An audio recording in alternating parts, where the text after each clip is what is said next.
Harriet created 4 more Harriets. Together they were a model of efficiency. However, while identical, they had their own interests and their own retirement plans, each customized with a Raymond James financial advisor, allowing them to enjoy life.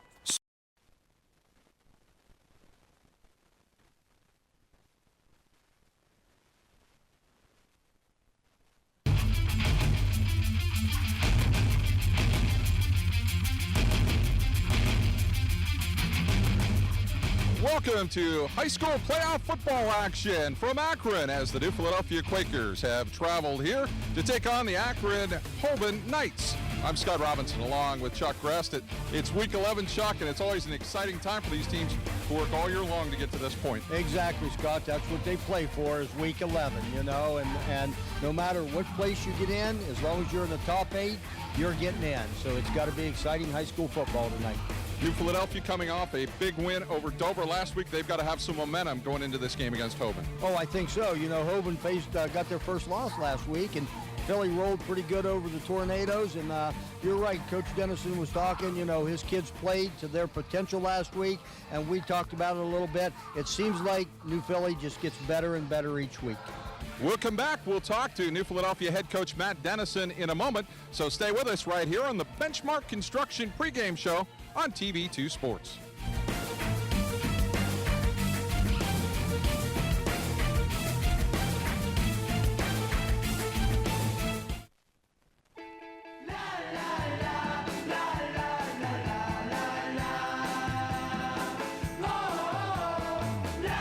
Grab a bite of your favorite McGriddles with the sweet maple taste baked right in.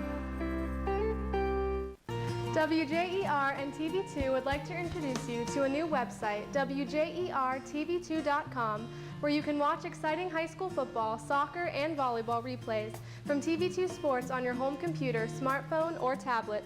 Also watch the latest episodes of TV2's original programming, Sports Talk, The Garden Girl, The Not So Shy Chef, Off the Record, and Medical Minutes, as well as catch up on local community news and search for local businesses.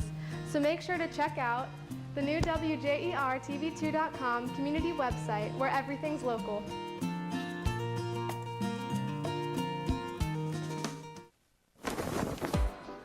Next.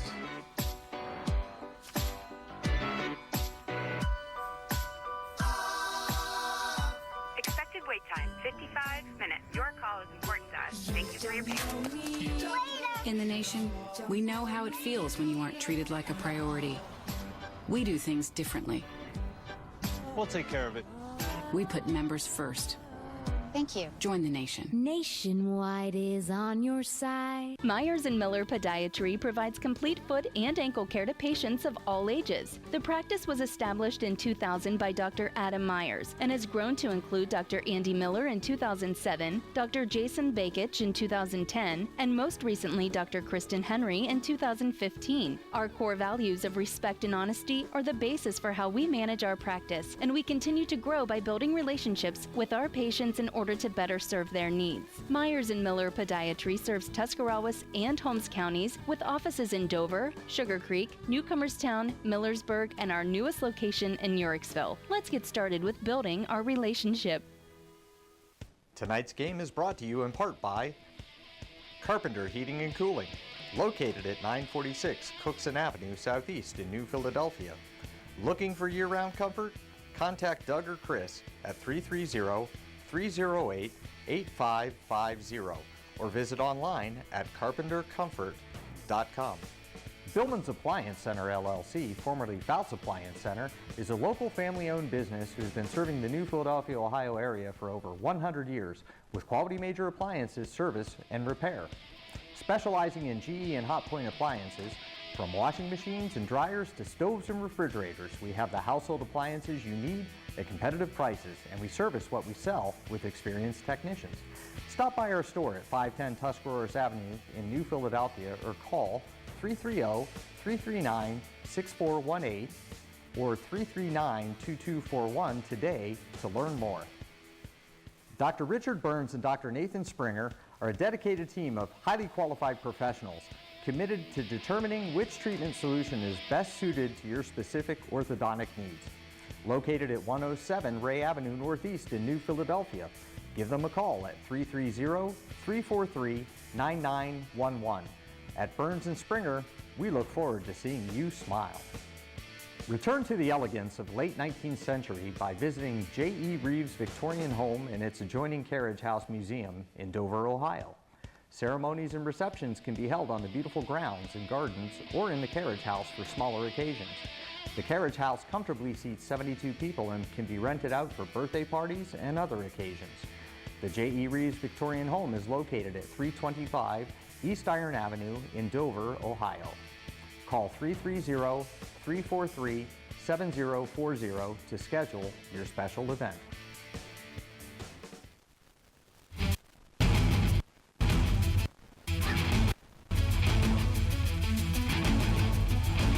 And back on the Benchmark Construction pregame show with head coach Matt Dennison of the New Philadelphia Quakers. Matt, coming off a great game last week against Dover. Congratulations on that, first of all. But the test gets even tougher tonight against Akron Hoban. Absolutely. They're a great football team. They've had a fantastic year. They got a lot of big talent guys. So, we got our work cut out for us. We just have to, keep improving, keep playing like we have been. It looks like they got a pretty balanced offense. They can throw the football. They can run with it. I guess what concerns you most, and how do you stop it? Well, I think you gotta control the run first and foremost, and you can't.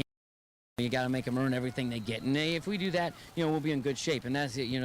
Keep them making short gains instead of the big gains. And if we can keep the ball in front of us and make them earn everything they get, we'll be all right.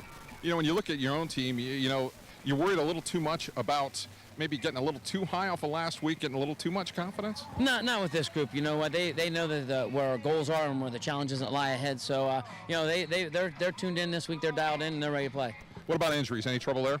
No, we're actually as healthy as we've been. All right, good luck tonight. Thanks, Scott. Head coach Matt Dennison of the New Philadelphia Quakers. That's been the Benchmark Construction pregame show. Stay tuned for the Domino's kickoff in just a moment, right here on TV2 Sports.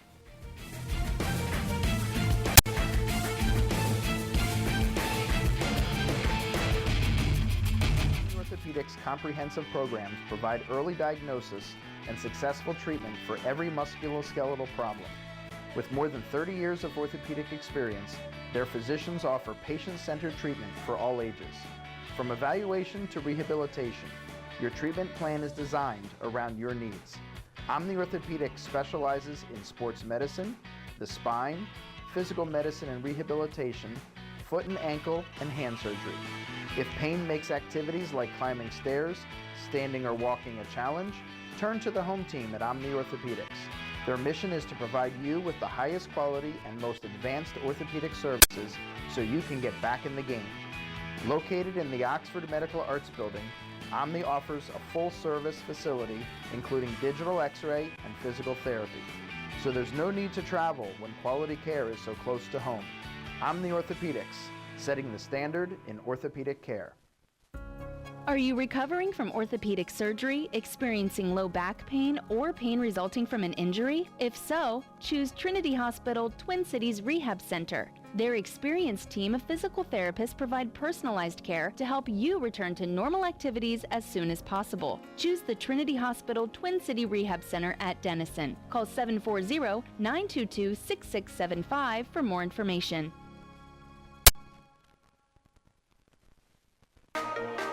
I think the hands-on aspect is going to give you an opportunity to explore, find out what you're good at, what you like, and you're not going to have mountains of debt. What you're going to have is a marketable skill that even if you don't love it, you can use that to pay to go on to college and get that degree.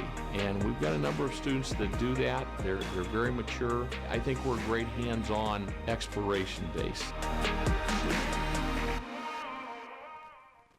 Woods Tall Timber Resort is a vacation that's close to home. The 7-acre lake is the focal point of the resort with camping May through October. Splash away your summer days at the beach and in the fall enjoy brilliant colors from your own private cottage. Whether you enjoy primitive camping or the amenities of home, Woods Tall Timber Resort has it all. Luxurious cottages feature equipped kitchens, a full bathroom, and room for 8 guests. The resort includes a clubhouse, concession stand, bait shop, shower house, and laundromat. And the recreation never ends. Enjoy summer summer fun on water slides, inflatable trampolines, paddle boats, and electric boats, plus house rentals, fishing, game room, playground, woodpecker par 3 golf, and miniature golf, and of course, hiking trails. And now Woods Tall Timber Resort has zip lines. It's the best value around for this exciting way to fly. Rides start at just $15. Small zips and kiddie zips are also available. And the Lake House Lodge can accommodate your party, reception, reunion, or event. Check out all of the fun online at woodstalltimberlake.com.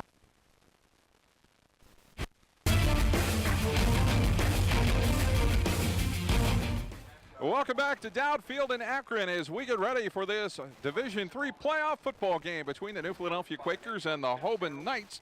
The winner of this game would go on to play the winner of the Poland Seminary Louisville game next Friday night. So certainly exciting times for a lot of areas. New Philadelphia, of course, kicking things off tonight's Sandy Valley, Ridgewood, Cadiz. We've got Indian Valley on Saturday. So a lot of teams in the area in the playoff hunt. It's time now for our keys to the game, brought to you by Parkway Auto Superstore, located at 855 Commercial Parkway in Dover. Find the keys to your next vehicle at the Parkway Auto Superstore, featuring Chrysler, Dodge, Ram, and Jeep. They're one of the premier car dealers in the Tuscarawas Valley. And Chuck, when you look at the game, how about your keys for tonight's contest? Well, tonight the Quaker defense is going to have to contain number 23 for the Hoban Knights, Todd Sibley. I think, you know, with him being a Division I person that they're looking at, their quarterback's also Division I player, a couple linemen, they're Division I players. You know, they're 9-1 and pretty legit Division III football team. So the Quakers are going to have to contain. They may not stop them, but they may have to outscore. And that is our keys to the game, brought to you by the Parkway Auto Superstore, located at 855 Commercial Parkway in Dover. They're one of the premier car dealers in the Tuscarawas Valley. Tonight's injury report brought to you by Omni Orthopedics. If you've been sidelined with an injury, get back into the game with the home team at Omni Orthopedics. With more than 30 years of orthopedic experience, their physicians offer patient-centered treatment for all ages. We asked Coach Matt Dennison about that before our game tonight. He said everybody's healthy as they've been all season long, so they are ready to go. And that is our injury report, brought to you by Omni Orthopedics. If you've been sidelined with an injury, get back into the game with the home team at Omni Orthopedics. They have more than 30 years of orthopedic experience. Their physicians offer patient-centered treatment for all ages. And we'd also like to thank some of our sponsors for tonight's game. Our game brought to you by Donald Sullivan CPA, located at 119 Fair Avenue Northeast in New Philadelphia. Call them for your accounting services at 330-364-4553. Our game is also brought to you by Your Pizza Shop, located at 152 Front Avenue Southwest in New Philadelphia. Check out their daily specials on Facebook. And finally, our game brought to you tonight in part by Best Copier Technologies, a certified copier dealer based right here in Northeast Ohio, a local company taking care of the copier needs of the area. With a combined 35 years of experience in the copier industry, they're sure to have the right solution and service to make your office more cost-effective and more productive. Give them a call at 330-343-6344 to compare your current copier program. It's time now for our starting lineups, brought to you by your local nationwide insurance agents, Don Kemp, located at 2146 East High Avenue in New Philadelphia, and Doug Sofer, located at 435 West High Avenue, also in New Philly. If you're looking for home, car, health, or life insurance, give Don a call at 330-339-4211 or Doug a call at 330-339-4700. The Quakers won the toss, and they will receive, so let's take a look at the offensive lineup for the Quakers. Logan Biddekoffer at quarterback, T. Carter in the backfield. Across the line, it's Ryan Daberco, Zach Ryan, Seth Parker, Joe Delator, and Kyle Swinnerman. And then the wideouts, Brett Ricklick, Braden Young, and Peyton Spiker, and then Kurt Pilato at the tight end spot. Defensively for the Akron Hoban Knights, you've got some key players in there. In the defensive backfield, you've got Tyler Gilchrist, Nate Bauer, and Jonah Morris.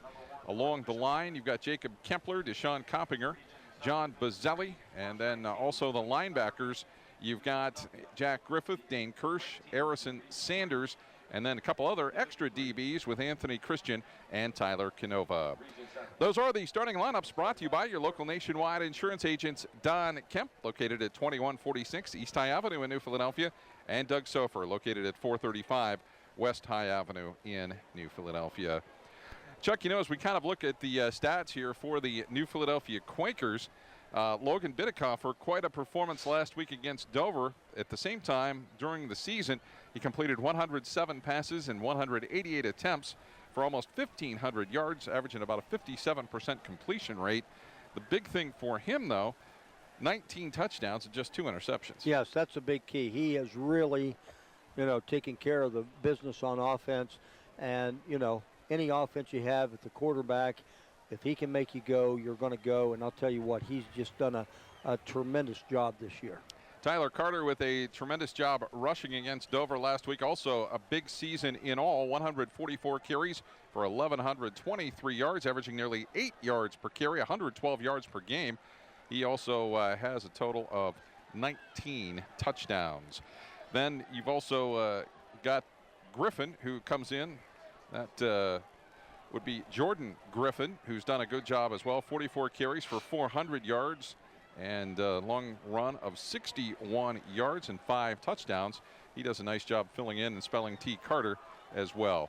Receiving, the favorite target of Logan Bidikofer is Braden Young, 55 catches, 715 yards and 3 touchdowns.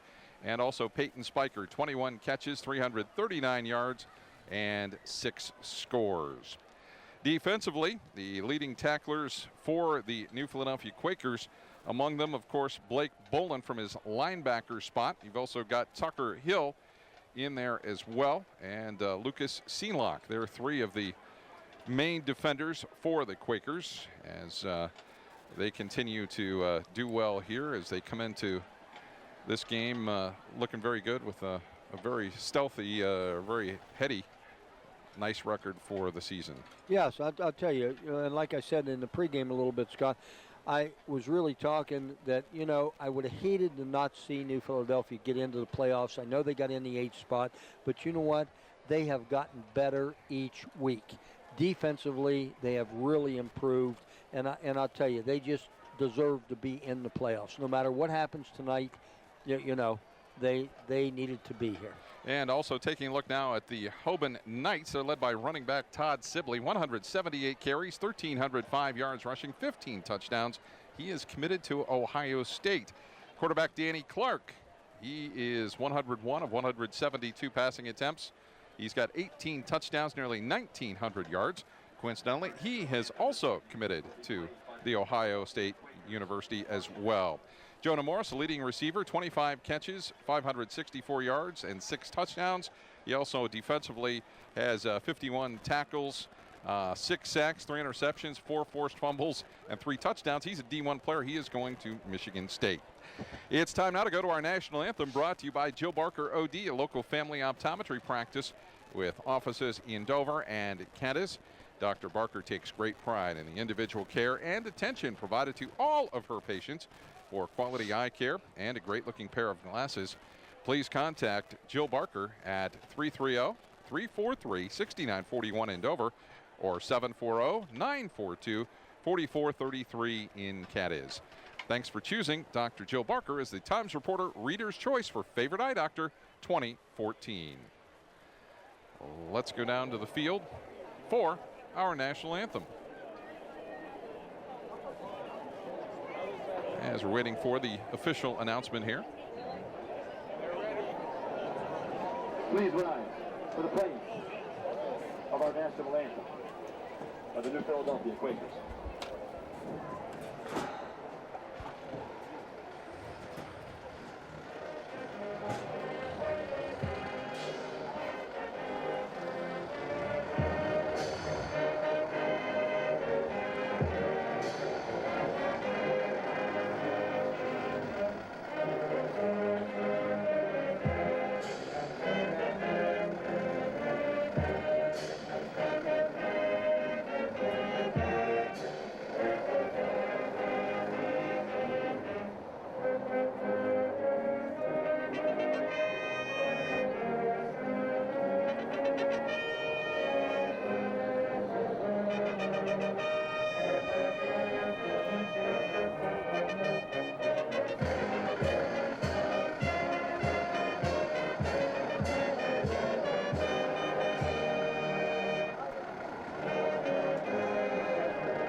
And that is our national anthem, brought to you by Jill Barker, OD, a local family optometrist with practices in Dover and Cadiz.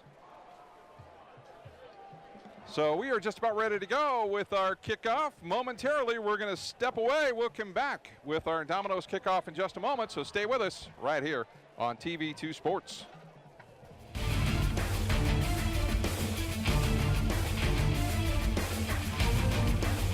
And TV2 would like to introduce you to a new website, WJERTV2.com, where you can watch exciting high school football, soccer, and volleyball replays from TV2 Sports on your home computer, smartphone, or tablet.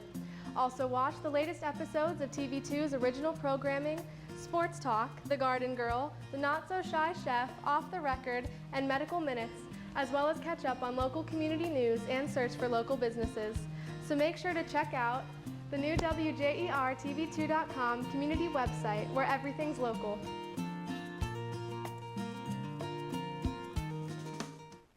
Century National Bank is proud to bring you the quarter recap on TV2 Sports. The students, staff, and families involved in these games know the importance of commitment and working together to achieve a goal. Century National Bank enjoys supporting our hometown organizations because we share those same values. Over many generations, our local bankers have earned a reputation for responsibility and trustworthy guidance. We invite you to count on us. Visit us soon at our new location, 1255 Monroe Avenue, New Philadelphia, or give us a call at 330-681-7000. We hope to see you soon and enjoy the game. Hi, I'm Elaine Miller with Naturally Green Cleaning Service. My company serves both commercial and residential clients. We do general cleaning, spring and fall, empty homes to get them move-in ready, and final cleans for new construction. We use eco-friendly cleaning products that leave your home or office fresh, clean, and safe for you, your family, pets, or coworkers. Our focus at Naturally Green is to provide excellent customer service paired with outstanding work to build a relationship of trust with you, our clients. Having served the area 4+ years, we have had many referrals and testimonials that you can access on our website at www.naturallygreencs.com. Our work sells itself, therefore we have never had any contracts even with our largest commercial accounts. Call us today for your free quote and see what makes our company stand out. Myers & Miller Podiatry provides complete foot and ankle care to patients of all ages. The practice was established in 2000 by Dr. Adam Myers and has grown to include Dr. Andy Miller in 2007, Dr. Jason Bakich in 2010, and most recently Dr. Kristen Henry in 2015. Our core values of respect and honesty are the basis for how we manage our practice, and we continue to grow by building relationships with our patients in order to better serve their needs. Myers & Miller Podiatry serves Tuscarawas and Holmes counties with offices in Dover, Sugar Creek, Newcomerstown, Millersburg, and our newest location in Yorksville. Let's get started with building our relationship.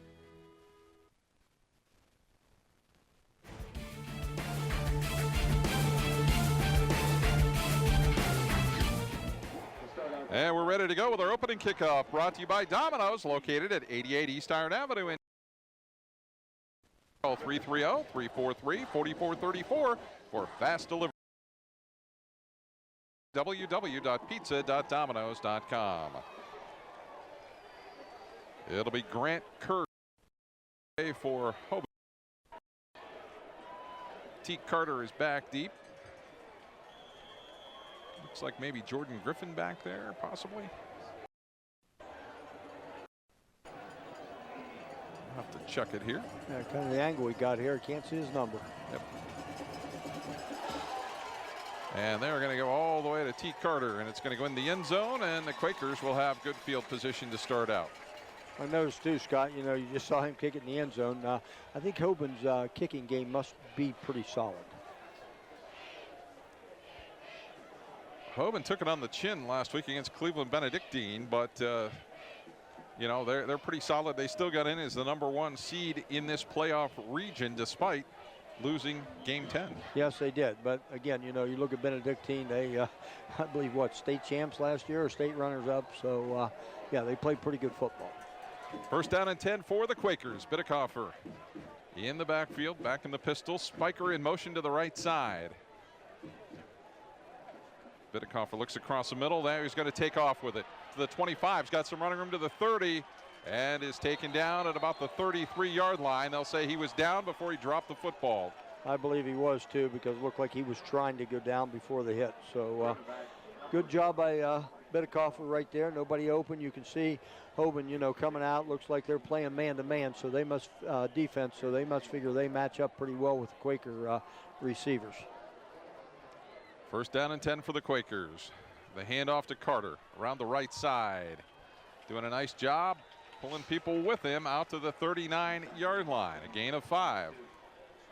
Quakers are going to go with the hurry up here.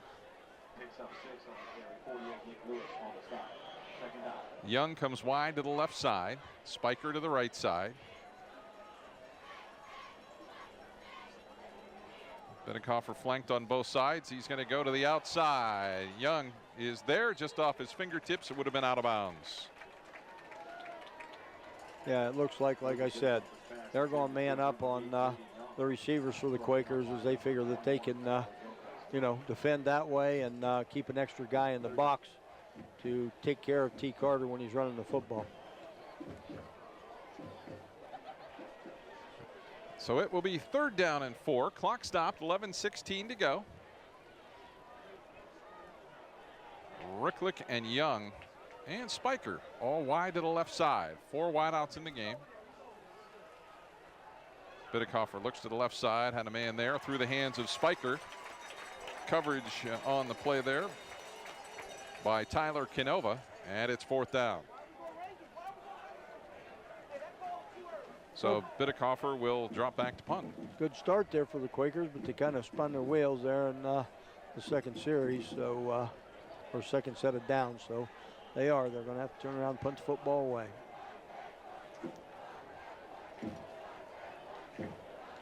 Gilchrist and Bauer standing back to get the punt. And it will head toward the sidelines, out of bounds around the 32, maybe the 30-yard lines where it'll be marked. And it'll be 1st down and 10 for the Knights. And boy, there's a lot you can say about them. One thing they've got is they've got a great quarterback in Danny Clark, and they've got a great running back in Todd Sibley. Yes, they do. And I think their offense is probably, with ever, you know, not ever seeing them, I'm sure that they're pretty balanced. And they got some big fellas up front too. Kyle Cunningham and Tucker Hill at the outside linebacker spots. Logan Ford and Joe Delator with Skylar Postel in the middle. Little swing pass to Jonah Morris. Morris takes it down the right side before he is cut down there by Micah Crowthers at the 48-yard line. So a gain of 18. Yeah, pretty quick pickup there for the Knights on that one. You can see just a little bit of swing pass to the flanker, and he took it in the backfield and picked up 18 yards before a Quaker could bring him to the ground. It'll be 1st down and 10 here. Thanks again to Buckeye Career Center for being our replay sponsor all season long.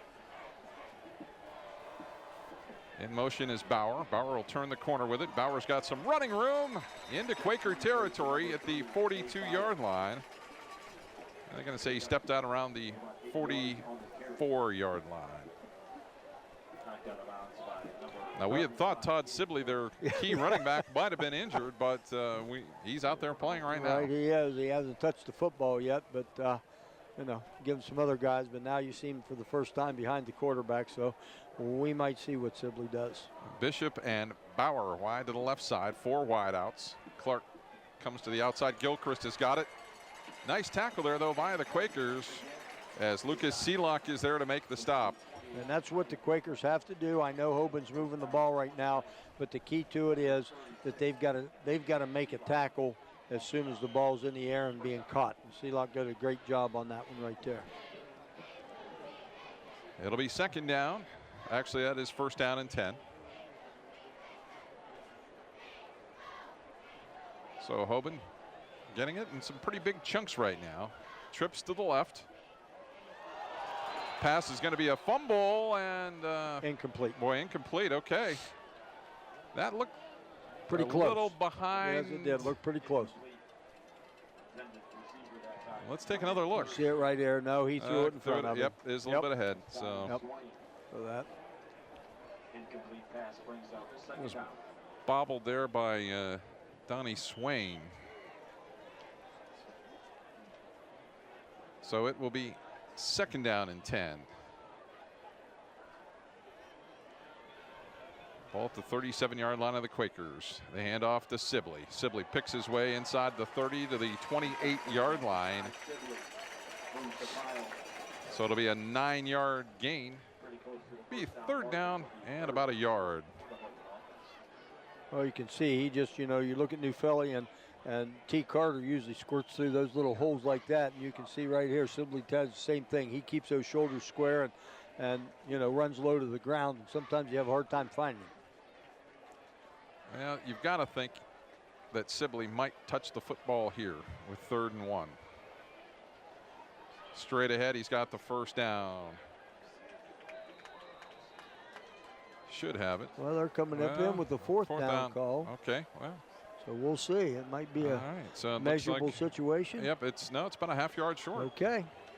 Can't imagine they're not going to go for it here. I would certainly think so, but I'll tell you what, be a great stop for the Quakers if they can hold right here. 4th down and 1. Hoban's going to go for it. Sibley in the backfield behind Clark.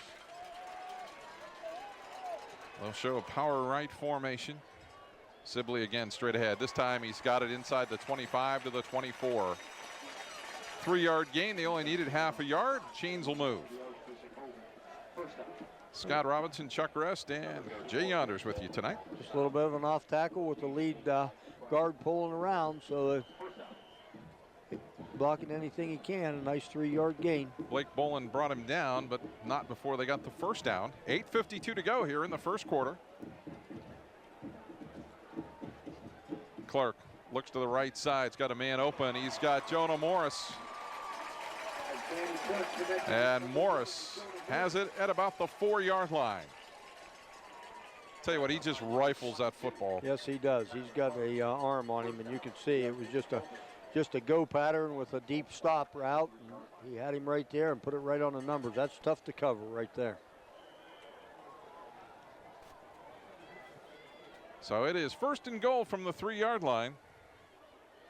A handoff to Sibley straight ahead, and he'll just walk right in from 3 yards out.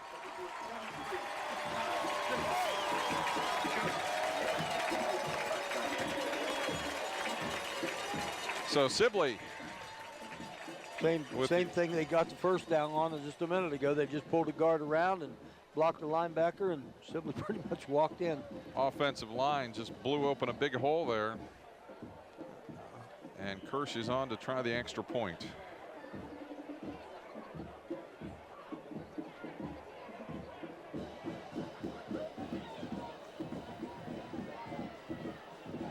Kick is up, and the kick is good.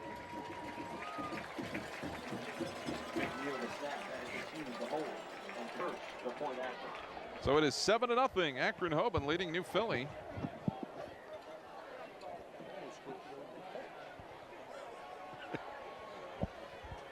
Pretty healthy PAT there, Chuck. Yes, that was. I looked out to the side here. I thought it was going to go over the fence back there, so you can see right now that the young man's got a pretty good leg on him. I think this is really kind of a critical juncture for the Quakers right now to see what they can do. Hoban pretty much went right down the field. They had a 4th and 1. But you can see that they are very versatile on offense. They throw the ball well, and then when you got a running back like they got, you got some nice sized linemen up there. You're right. Is it, critical part of the game? You're down 7-0, but you know what? You've got to get your offense going here a little bit. So Jordan Griffin and T. Carter back deep for the Quakers.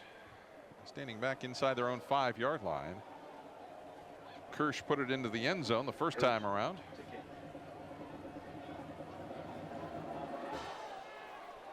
This one will end up same spot. So you don't have to worry about a return game if your kicker can put it in the end zone. You're right. You're going to start out at the same place every time, but nothing wrong with starting at the 20-yard line. Then, like I just said, the Quakers just got to get a little bit of gone here offensively. They got to pick up some 1st downs, and it just makes them feel good that they can move the football. Spiker and Young wide to the left side.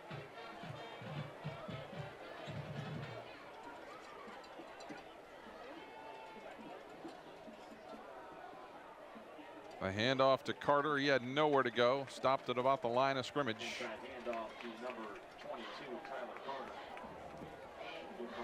And a nice job there by Akron Hoban, stopping Carter after a gain of 1. And now we've got an injured Knight down. On the assist that time for the Knights, number 9, Mark Westover. We do have an injured player on the field. So we'll have a moment here to tell you about some of our sponsors for tonight's game. We want to recognize one of the sponsors who's been with us all season long. That's Keister Implement, located at 2239 West State Street in Midvale. Keister Implement is your local John Deere dealer. Game also brought to you in part by May Valley Floors, located at 1128 Maple Avenue in New Philadelphia. And also our game brought to you in part by Susan Watson Alterations, located at 120 First Drive Southeast in New Philadelphia. The perfect fit for every occasion.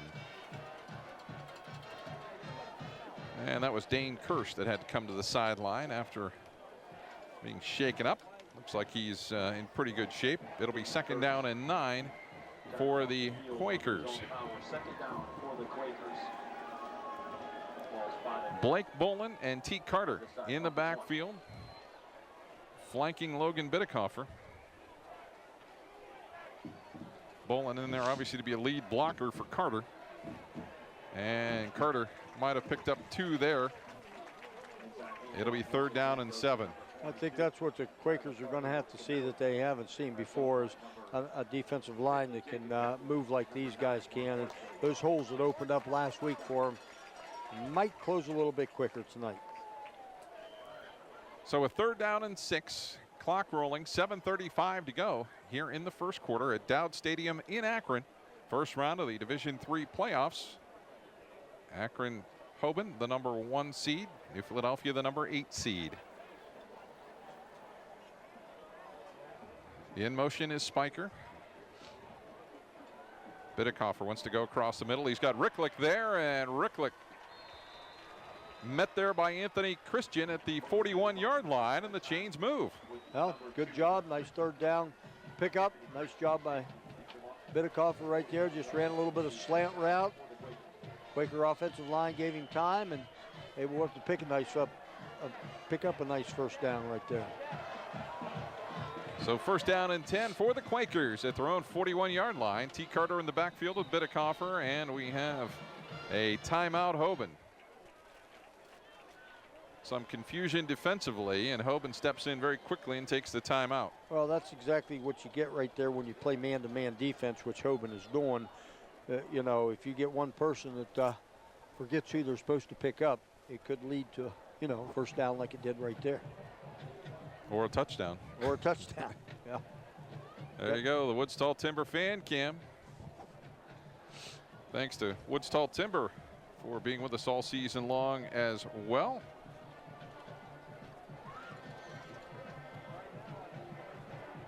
Woods Tall Timber, of course, located at 1921 Tall Timber Road, northeast in New Philadelphia. 57 acres of fun for the entire family.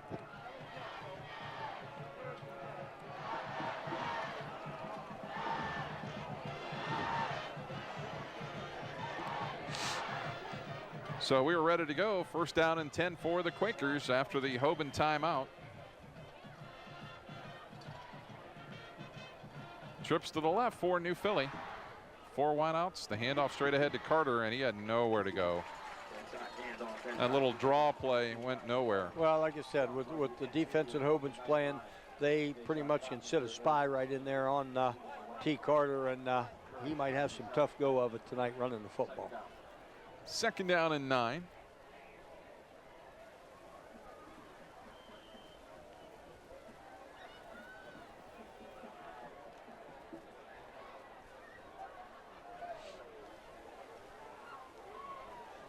Quakers' 2nd drive of the game. Spiker in motion to the left side. Bidekoffer drops straight back in trouble. The throw across the middle is incomplete.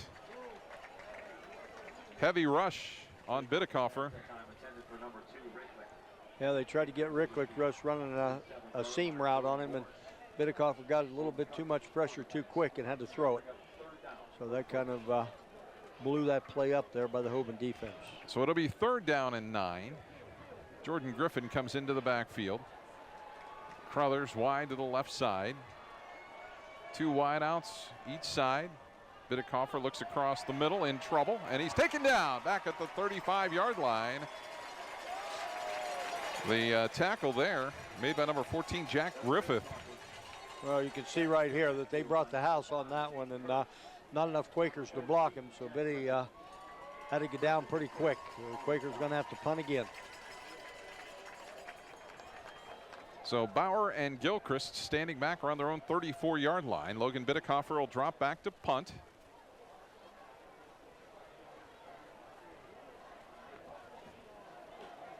Nine Knights right at the line of scrimmage, ready to go, trying to block this one. They come heavy, and they're going to get Bidekoffer, so that's going to be a penalty.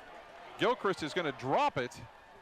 He'll pick it up and be stopped at the 20, but now we'll have to wait for the penalty to sort it out. Well, if they're going to count that right there, that could be an automatic first down for the Quakers. And they will bring it back, and New Philly will keep the football. They went for the punt block and got there a little bit late. So they did. They hit him before he got both feet back on the ground, so that was could be a big one for the Quakers. Well, they're going to decline it. Well, then that means they didn't have a first down. They just did not have enough. I think it was only a 5-yard variety. Yep. So that penalty is declined. So Hoban will start back on their own 24-yard line.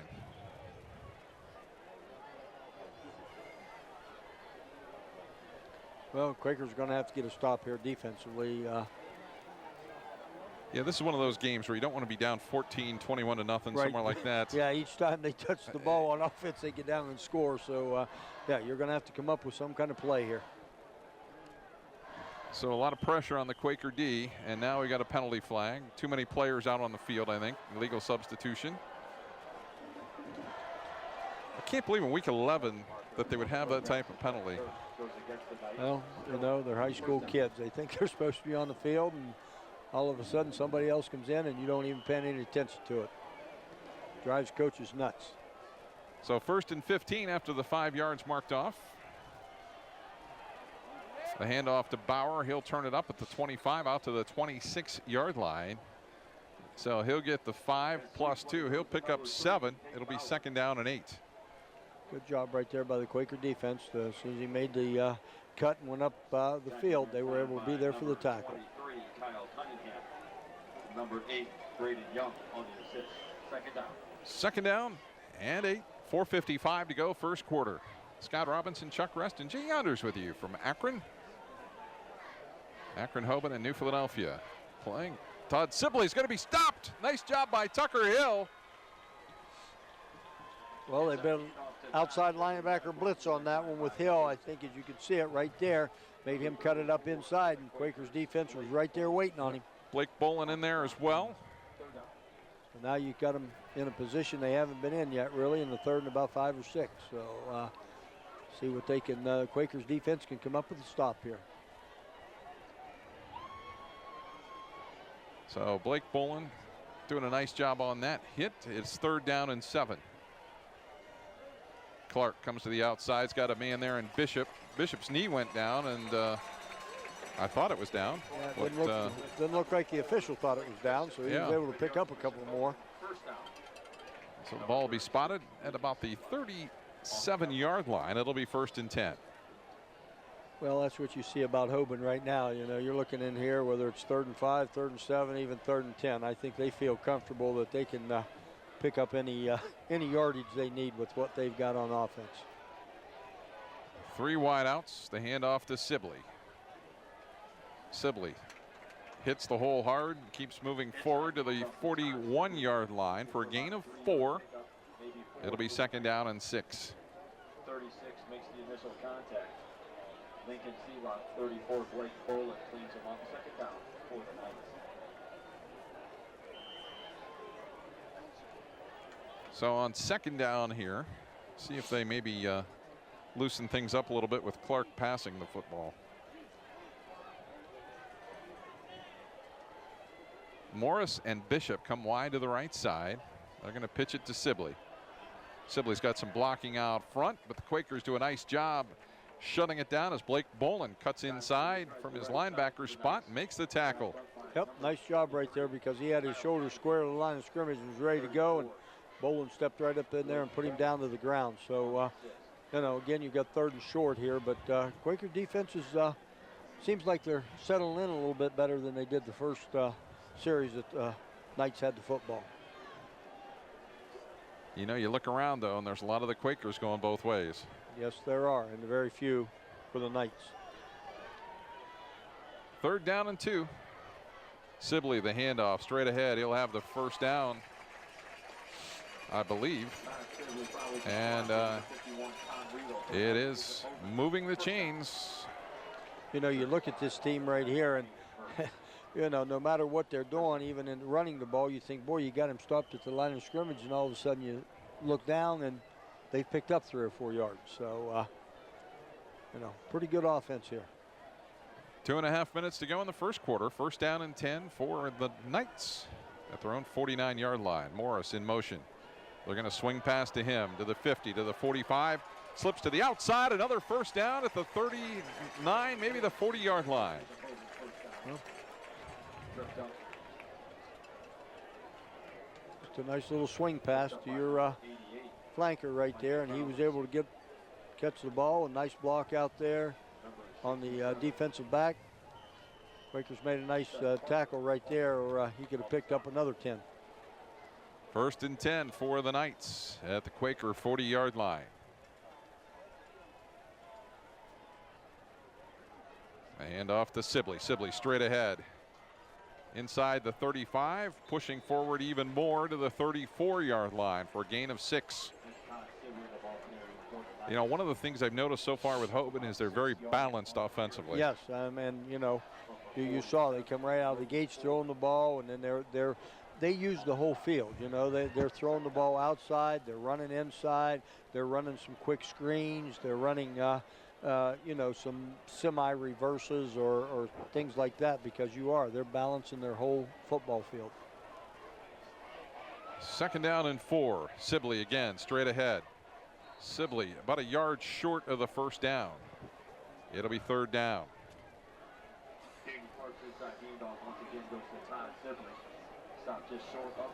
So Hoban just moving it right down the field again. Even though the Quakers are holding him to 4, 5, 6 yards of play, they're not getting a big play. Exactly, they're not getting a big play, but sometimes these kind of pushes right here are more detrimental to a defense than a big play is, because they're just beating on you right down the field. 2 or 3 plays first down, 2 or 3 plays first down. 3rd down and short. Sibley straight ahead. Sibley's got the first down, breaks it to the outside, to the 25, to the 20, the 15. Penalty flag is down. That one's going to come back. Well, that's really the first time you saw Sibley get up in there and then make a break to the outside, and you can see that he does have some wheels to go along with that strength. So, but you're right. I think it's coming back a little bit because of a hold. Didn't even need it. I think it was on 19 there. Yeah, I believe it was. He had his guy blocked, and then he got off of him. I think he grabbed a hold of him because he wasn't sure where the running back was. So they will mark it off. I think it still might be enough for the first down anyway at the 29-yard line. Boy, you're good.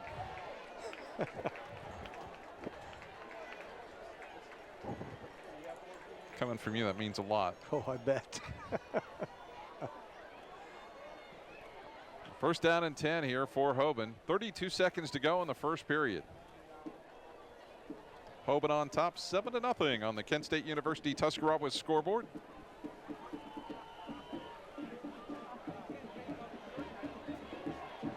Bishop and Bauer wide to the left side. And now Gilchrist will head over there too. So they got trips to the left. Morris, the lone receiver, to the right. They'll drop it off inside to number 13. That is Donnie Swain. Quakers did a great job right there, bringing Swain down before he could really get turned to get gone. So that was a big play. They got to get a couple more here on this, make That's going to be the end of the first quarter as well. 7-0, Akron Hoban leading New Philadelphia. We'll come back with second quarter action in a moment. Stay with us right here on TV2 Sports.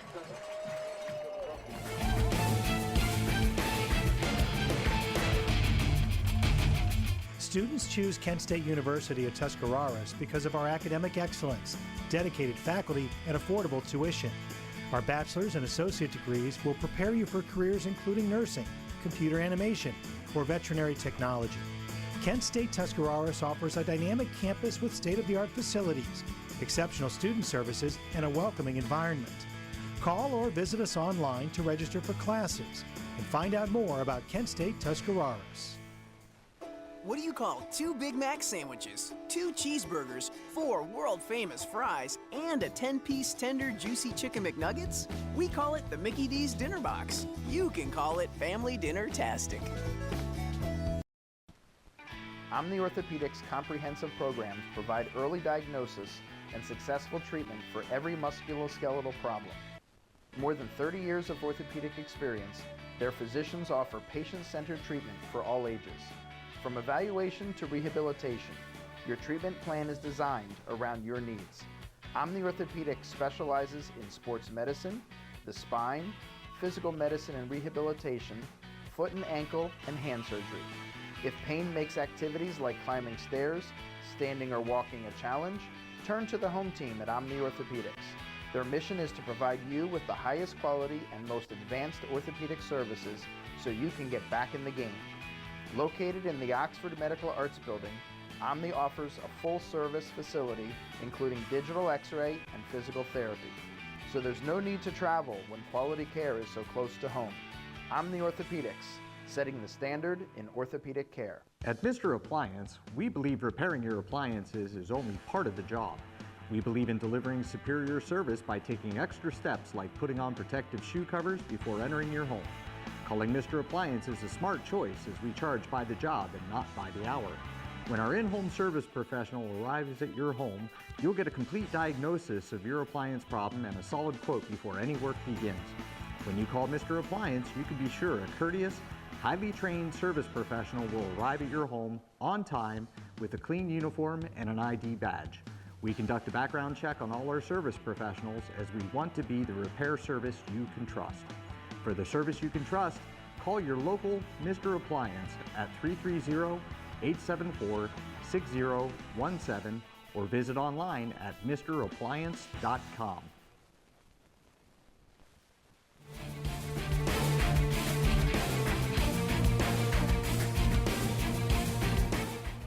And time now for our first quarter recap brought to you by Century National Bank. Visit Marty Merriman or Sue Edwards at their new office on Monroe Avenue in New Philly and talk with a lender you can count on to be reliable, caring, and committed to creating the right loan for you. Don't get the attention you deserve. Visit or call today at 330-681-7000. More right after this play. Clark just throws it out of bounds. And I'm not sure there was anybody in the area, and I don't think he was outside of the tackles. I don't think you have to be. Okay, well, different rules for different levels. Exactly. Yeah.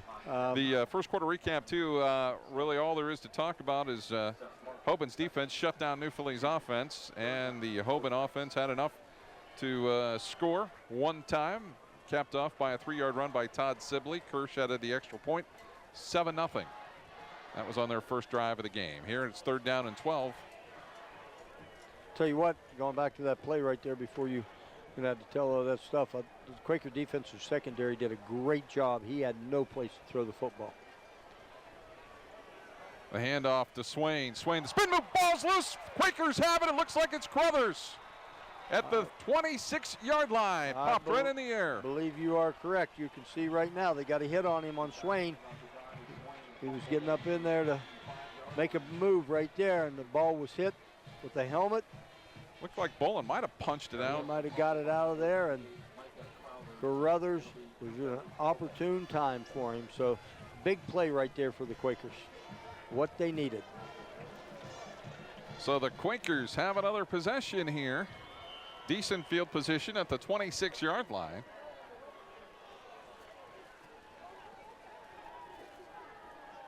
T. Carter in the backfield along with Bidikofer. There you gave a good look at him. Boland now shifting over. They'll pitch it to Carter. Carter around the end to the 30-yard line for a gain of about 3. Well, he had to cut it back there a little bit, and I'll tell you, they got him by the shoestring on that one, or T. Carter could have had a lot of green in front of him. Quakers doing a great job so far. Now the question is really, can they move the ball offensively? Well, that's what they need to do. They just got to be consistent here. I mean, they're going to have to throw the football. There's no question about it, but you just got to be patient and be consistent. A handoff to Carter straight ahead. And not much there, maybe a yard.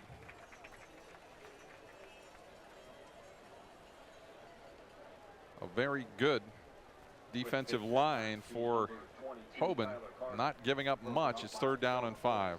They move their feet pretty well. I mean, they control the line of scrimmage and stay on the line of scrimmage, and it's tough to even cut back against them.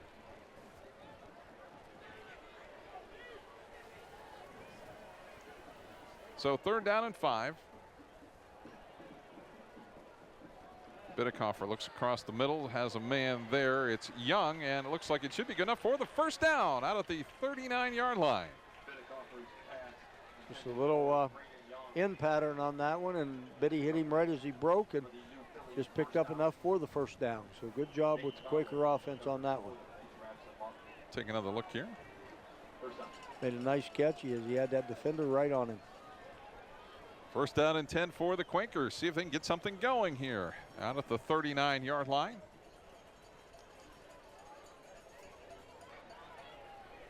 Bidikofer looks to throw. It's going to be taken down back at the 36-yard line. The tackle there made by Deshaun Coppinger. He just beat his offensive tackle right off the get-go on that one and was able to turn the corner and get Bidikofer before he was able to even look downfield to throw the ball. Loss of a couple. You know, in those types of plays, you're just glad the quarterback doesn't fumble. Yes. Coppinger just a sophomore at 6'3" and 240. A handoff to Carter. He'll be lucky to get back to the line of scrimmage. It'll be 3rd down and 12.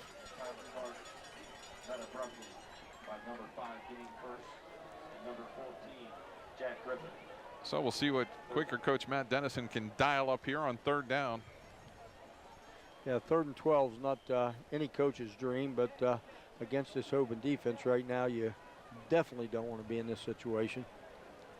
See if they turn everybody loose here. Bidikofer under heavy pressure, rolling to his right, has a man open. It's incomplete, intended for Spiker out at midfield. That would have been close to the first down. I think he would have had a first down on that one. He just couldn't quite get those shoulders turned to lead Spiker on that one. Threw it a little bit behind him, so the Quakers are going to have to punt. So Bauer and Gilchrist will drop back. Bidikofer will have to punt. So the turnover doesn't prove costly to Hoban.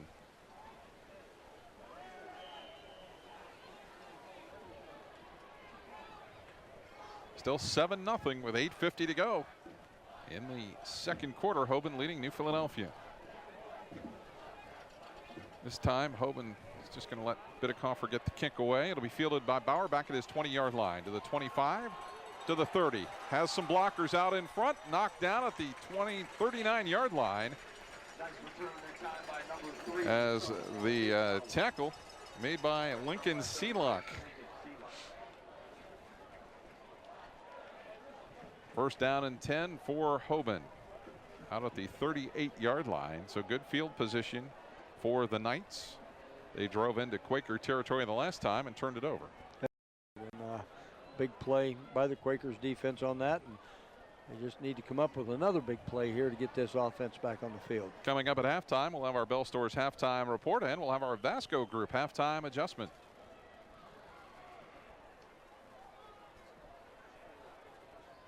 A handoff to Sibley. Sibley to the right side, carries the pile forward to about the 44-yard line.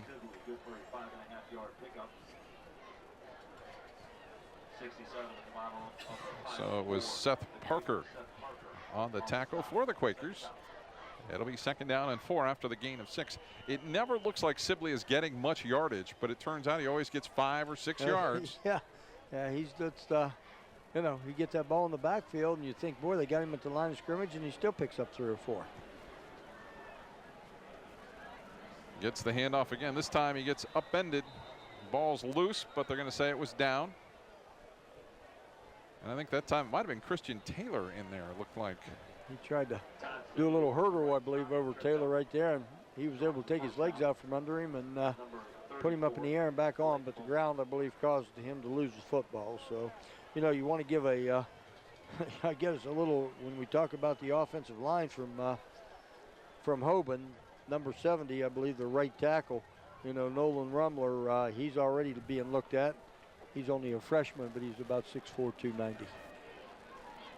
3rd down and 2. Sibley, the handoff. Sibley straight ahead. 1st down and more inside Quaker territory at the 48-yard line.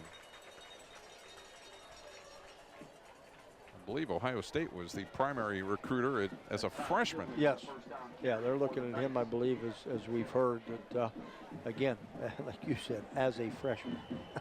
But again, 6'4" and 290 as a freshman, that's pretty nice size. Yeah, I think he's probably going to get a little bigger maybe if he gets a little weight work. First down and 10 for the Knights. Just under 7 minutes to go. The handoff to Sibley straight ahead. They have not done anything very flashy at this point. No, and I was just thinking that same thing because, you know, they come out the first series, threw the ball around a little bit, come out the second series, ran the ball a little bit more balanced. Now in this 3rd series, they're just putting the ball in number 23's hands and saying, hey, let's get the ball down the field. Well, the other thing, too, is they're burning the clock. Yes. You know, I'm not sure how they played throughout the season, but at this point, you know, they're taking some time off the clock. Right. We might talk a little bit if we have some time on the schedule that they play, and you know, it's pretty strong. 2nd down and 4. Clark to the outside, overthrows his intended receiver. And of course, as soon as we say that they're just marching the ball down the field with the running game, they turn around and throw it. So 3rd down and 5. Bauer and Gilchrist come back in along with Morris.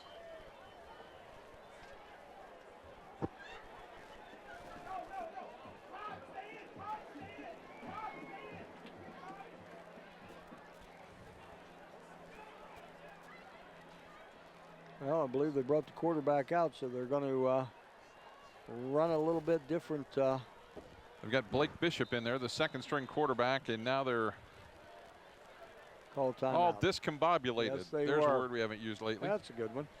But so it looks like a little trick play, maybe. I think that's what it was going to be, some sort of a little trick play. So backfired on him right now. But if I got a guy named Danny Clark who can throw the balls and is committed to Ohio State, and he's got a gun like that, and I'm bringing him out on the 3rd down. I don't think we need a trick play. 3rd and 5. Yeah, 3rd and 5. I don't think so. Yeah. And there's another fan cam brought to you by Woodstall Timber Lake and Resort. 57 acres of a lot of fun. 1921 Tall Timber Road, northeast in New Philadelphia. Stop and see him. Clock stop, 6:06 to go. 1 timeout remaining now for Akron Hoban. Quakers have all 3 of theirs. They're still going to come out with Bishop at the quarterback spot. Sibley in the backfield. 4 wideouts in the game. Bishop looks like he was just going to run it. Now passes. Intercepted by the Quakers. Christian Taylor's got it. Working to the left side of the field. And he'll be taken down at the 36-yard line. Why would you put that guy in? Not quite sure. Don't understand that at all. You can see on the replay right now, he's rolling to his left, being a right-handed quarterback.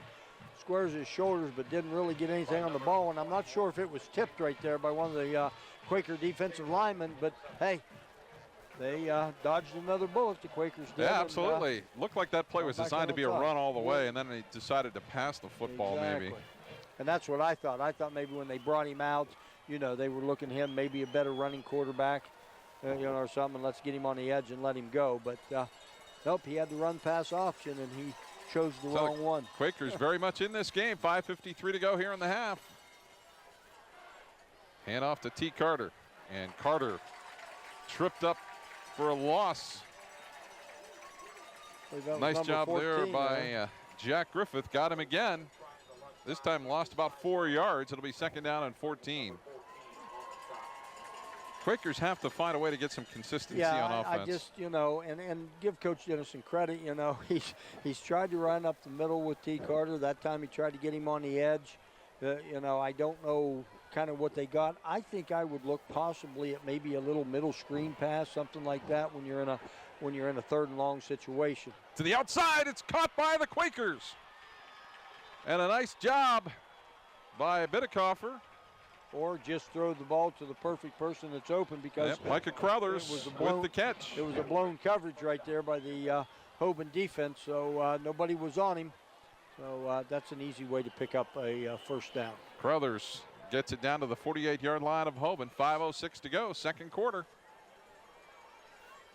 Bidekoffer looks across the middle. He's got a man there, and it's incomplete. Boy, a lot of traffic around there. Yes, there was. It looked like they have 3 or 4 blue jerseys around him, but Biddy was trying to drill that one in there and threw it just a little bit too high.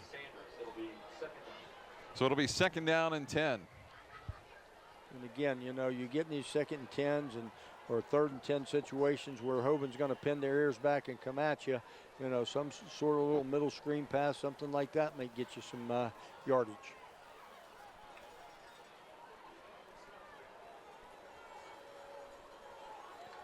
Second down and 10. Bidekoffer under a heavy pressure. Throws it to the left side, and it's overthrown. Penalty flag is down, though. Yes, sir. Hoban's defender pushed the Quaker receiver out of bounds on the way, so that's a pretty easy call by the official. Looks like that was on Tyler Gilchrist over there on the far side. So the Quakers building some momentum. Yes, they are, and that's where you get in that situation when you're playing that man-to-man or, that corner man defense with the safeties free. You're picking that up right there, and that puts those guys out on an island sometimes. Should be a first down, too, I believe. A 15-yarder. Be at the 32-yard line of the Knights. Best opportunity here for the Quakers. Yep, best field position the Quakers have had here, and they just got to keep it going. They got to figure out a little bit of a way to get a running game going. First down and 10 for New Philly. Trips to the right. Bidekoffer rolling to his right. Runs back to his left. Some running room at the 30, the 25. Hits the deck right about the 24-yard line. Good job by Bidekoffer right there as he rolled to his right, saw there was nothing open, was able to take it back around the left and pick up 7 or 8 yards. So keep the drive alive for the Quakers. He has almost single-handedly kept the Quakers offense moving. So far. Griffin in the backfield along with Bidekoffer. Trips right. Now Bidekoffer's going to take off again, but he is tackled right at the 25-yard line. That time looked like it was Harrison Sanders. Oh. Third and about 3. Biggest third down play of the game now for the Quakers. They got to figure out a way here, but again, you're in 2-down territory. 2 down, you're down 7-0. Anytime you can get your offense down this far, you got to get the ball on first down. Quakers have done a tremendous job here in this first half. Matt Dennison has got to be really happy with their position right now. Snap to Bidekoffer. Looks to the right side. Lets traffic clear. Braden Young's got it at about the 19-yard line. Another first down. Bidekoffer did a great job right there because he was getting all kinds of pressure. You can see he was all right, but they're coming up. He stepped right up in there and waited just long enough to get Young coming across the middle. They've got Hoban back on their heels just a little bit here. Yeah, Quakers have made plays here in this offensive series. They bring T. Carter back in, along with Blake Bolin. They'll flank Bidekoffer here on first down and 10 from the 18. Handoff to Carter over the right side. Puts his head down, and right about the 15-yard line.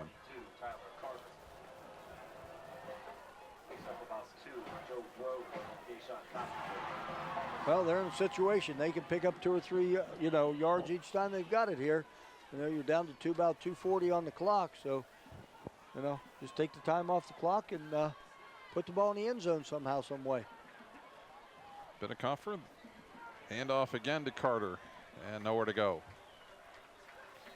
I'll tell you what, the Knights defense pursues the ball pretty doggone well.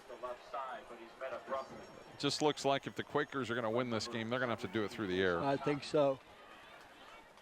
Yeah, they're not getting much running game going here, so they're going to have to come out somehow, some way, and short passes, anything like that, just make safe plays, safe passes, pitch and catch, move the sticks. Well, the tough decision, comes if they don't make it here. Do you try the field goal or do you go ahead and go for it? You're going to need some points in this one. Bittecofer to the outside, has a man there. Nice job defensively, knocked away by Gilchrist. It'll be 4th down. That was a nice play by Gilchrist on that one, because he had him right on his inside shoulder and stayed right with him. And as soon as Young turned, he turned also and was able to knock the ball away. So no indecision there. The Quakers are going to go for it here. Well, you said it. Yeah, you could put up 3 on the board, be down 7-3, hopefully gone in 7-3 at the half, but that 3 points, you know what I mean? Even though your defense is playing well, you got to get touchdowns. 4th down and 8. Bittecofer rolling to his right, looks for the backside screen, and nothing there as the Knights clean it up.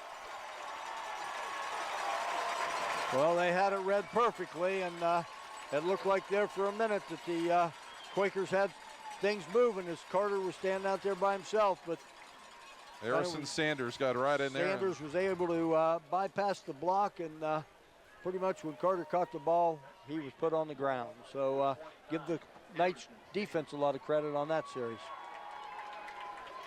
Big stop for him. Minute 43 to go. Ball at the 23-yard line. Knights take it over. And they have 1 timeout remaining. And it'll be interesting here because you got plenty of time. If, with the quarterback you have, the receivers you have, do you go 2-minute drill and take it down? Clark comes to the outside. It's got Bishop. Bishop trying to get to the outside and will get out of bounds at the 37-yard line.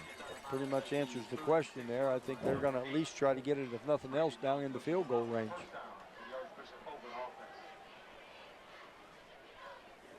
It's just, I don't want to say they played a little bit lackadaisical, but it's like they underestimated New Philly. I think so. I mean, you're walking in here, a number 1 versus a number 8. When you go through the history of it, not many number 8s even give number 1s a challenge. 1st down and 10.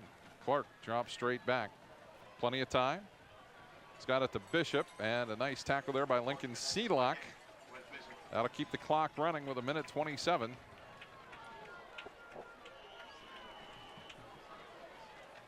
And Hoban quickly gets lined up, though.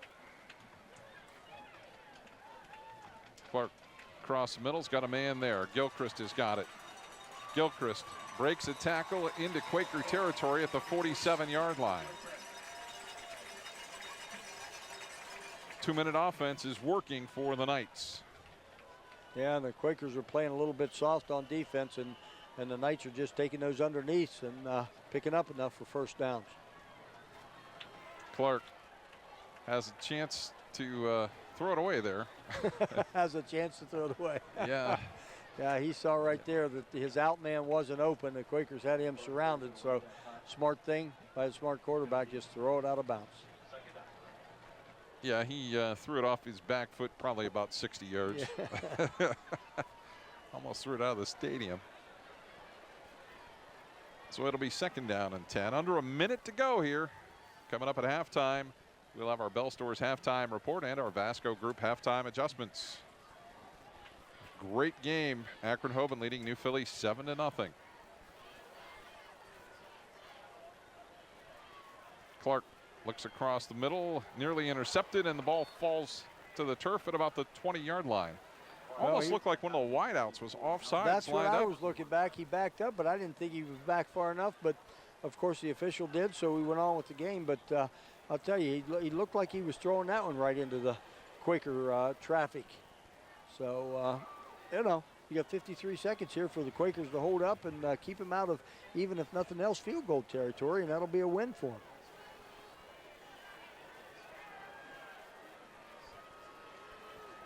So 3rd down and 10 from the 46. Big push by the Quakers. Gilchrist has it, steps out of bounds at the 38-yard line. Well, that puts them in a 4th and 2 situation now, so they're either going to have to run the football, get that time, and get a timeout, or I certainly wouldn't think they would throw it here with needing the first down and a chance to have an incomplete pass, but never know. So 4th down and 2, 49 seconds to go here in the half. I think I put it in the hands of number 23 and pick up that first down and move on. And Sibley has the first down inside the 35 to the 34. That'll stop the clock real quick, so I think you get up the line of scrimmage, set it, and kill it, and then you got another play ready to go. I think they're just going to run the play here, the way it looks. Clark looks to the outside. Penalty flag is down. And I think you got Braden Young right there on a hold, so that's going to. Clark's pass intended for Blake Bishop, incomplete. So let's see if. Penalty marker on the progress. Going to move the Knights down the field about 10 more. So the penalty against the Quakers.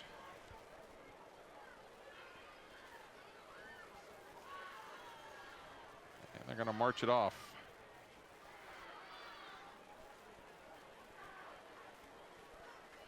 That's a big penalty, 10-yarder. Yes, that was. Yeah, because watching the field goal kicker for the Knights, he could possibly be in field goal range right now. So 1st down and 10. Clark, pretty good protection, comes to the outside.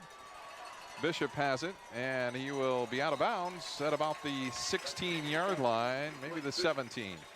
Oh, you got 25 seconds. You got a time for a couple more plays. And holding, though, against Hoban. It's going to come back. Well, give up one, take one away. So puts the Knights back and gives the Quakers new life here on defense. You got 25 seconds. You want to say you got 2, possibly 3 plays here with the timeout. That's big penalty. It's going to move them all the way back to the 42-yard line. So that takes him out of field goal range. Huge penalty there against the Knights. Quakers are really giving it a great effort here against they are. Hoban. They're playing. You got to give them credit. They're playing very solid football right now. 1st down and 27. Clark steps up. He's going to run with it. Trying to get a block. Gets an absolute crushing block. And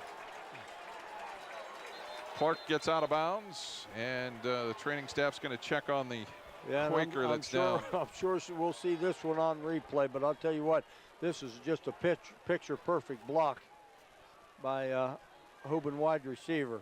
The Clark's trying to just get enough to get out of bounds, and here he comes right here and puts the hammer right on him and stayed right above those shoulder pads and put him down. So not sure who the I'm not sure who it is either. I thought it might have been Braden Young, but we'll have to look and see. Nope, it wasn't him. I see Young up and moving, so we'll get the number now. Okay, so it's Christian Taylor that took the pop. Yeah, he took a hit. You could see it coming, and there was just nothing you could do. I mean, that play right there took about 9 seconds off, so I think Hoban's got about one more play here, and then they have to take a timeout and decide what they want to do.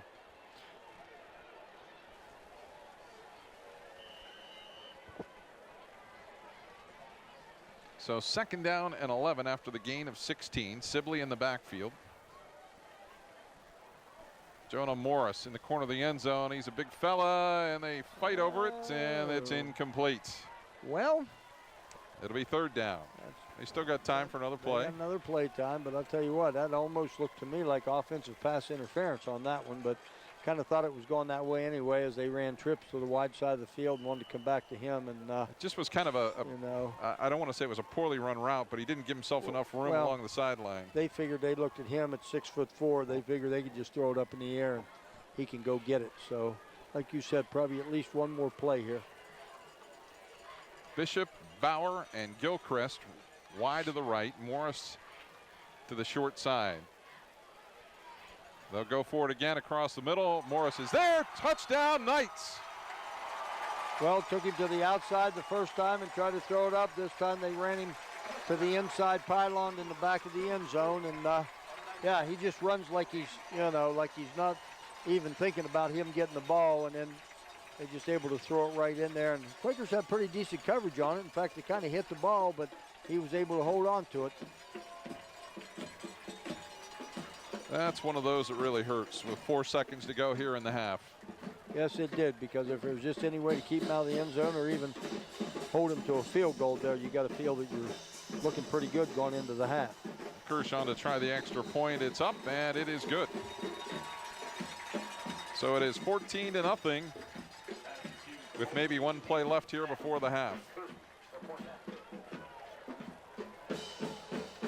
I'll tell you what, and we don't want to make excuses. We don't want to do anything, but right now the Quakers are playing pretty solid, pretty solid football game all the way around. The only thing that is their negative right now that they just don't have a running game, and that's been something that they've counted on all year long.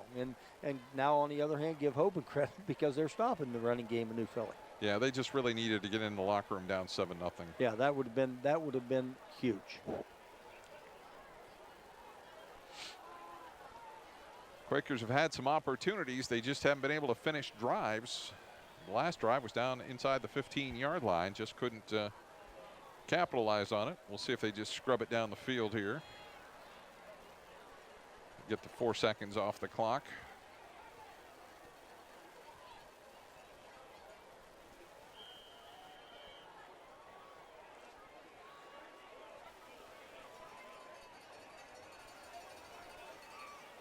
And Kirsch ready to kick it away.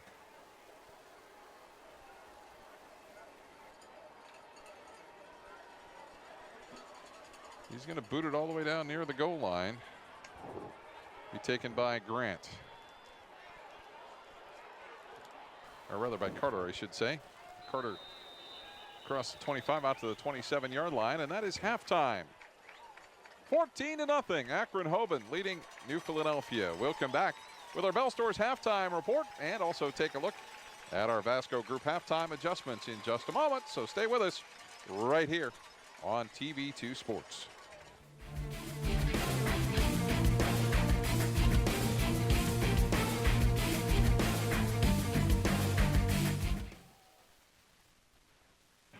Hi, I'm Elaine Miller with Naturally Green Cleaning Service. My company serves both commercial and residential clients. We do general cleaning, spring and fall, empty homes to get them move-in ready, and final cleans for new construction. We use eco-friendly cleaning products that leave your home or office fresh, clean, and safe for you, your family, pets, or coworkers. Our focus at Naturally Green is to provide excellent customer service paired with outstanding work to build a relationship of trust with you, our clients. Having served the area 4+ years, we have had many referrals and testimonials that you can access on our website at www.naturallygreencs.com. Our work sells itself, therefore we have never had any contracts even with our largest commercial accounts. Call us today for your free quote and see what makes our company stand out. Are you recovering from orthopedic surgery, experiencing low back pain, or pain resulting from an injury? If so, choose Trinity Hospital Twin Cities Rehab Center. Their experienced team of physical therapists provide personalized care to help you return to normal activities as soon as possible. Choose the Trinity Hospital Twin City Rehab Center at Denison. Call 740-922-6675 for more information.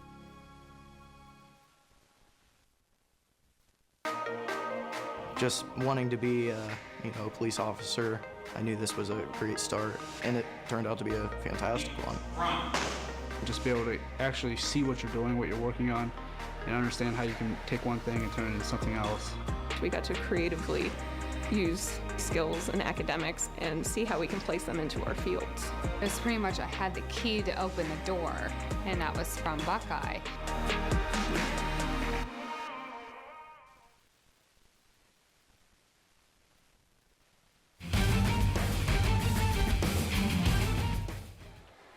Thanks. And we're back at halftime, 14-0. The Akron Hoban Knights leading the New Philadelphia Quakers. It's time now for our Bell Stores halftime report, brought to you by Bell Stores, with 4 convenient locations to better serve you in Dover, Bolivar, New Philadelphia, and Strasburg. Stop in at your local convenient Bell Store and make sure your family is running on full. So, Chuck, pretty good first half for just gave up that touchdown late, and that really a little bit of a backbreaker there. Yeah, you know, like we said, gone in, and I talked to a couple of assistant coaches tonight while we were down on the field before our pregame, and, that was their key is, hey, we just can't get down big early. And he says, we go in at a 14-7, 7-0 at halftime, we're going to feel pretty good, which I still think they're going to, go in and make a few adjustments here, and they're still in this ball game, Scott. The problem is, like you said, it was, that one at the end really kind of broke their back. But and let's take a look at our stats from the first half. Well, you can see right here that the Hoban Knights had 98 yards rushing. They were 12 and 19 passing for 136 yards, 234 yards of total offense, but they did have 2 turnovers, which were very instrumental for the Quakers and where they were because Hoban was moving the ball both times there. Big key to me tonight is, the Quakers rushing game just isn't there. 27 yards passing. Betty's done a nice job at 5 for 11 for 46 yards. They only have 43 yards or 73 yards in total offense, but no turnovers, and they have been in Hoban territory a couple times, just couldn't get the ball in. That is our Bell Stores halftime report, brought to you by Bell Stores, with 4 convenient locations to better serve you in Dover, Bolivar, New Philadelphia, and Strasburg. Our halftime adjustment brought to you by the Vasco Group, a full-service asphalt paving and maintenance company. Vasco also specializes in the construction of artificial turf fields, running tracks, and tennis courts. A quick adjustment, Chuck. Run the football. Find a way to run the football.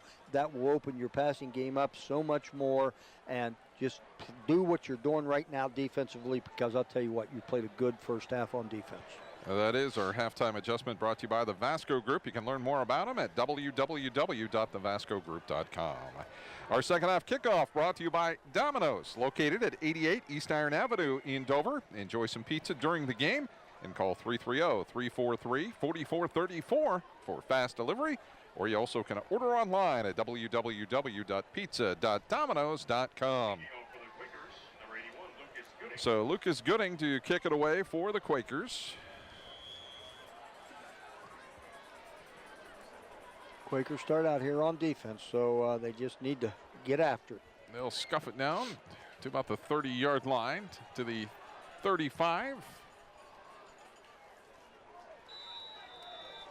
And good starting field position for the Knights as Anthony Christian brings it back for Akron Hoban.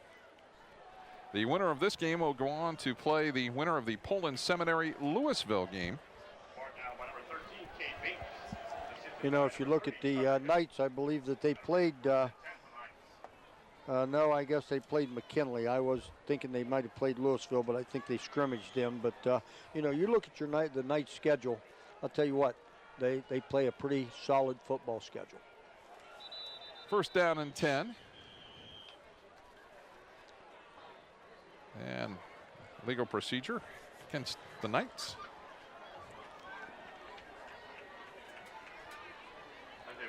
So a full start for the Knights.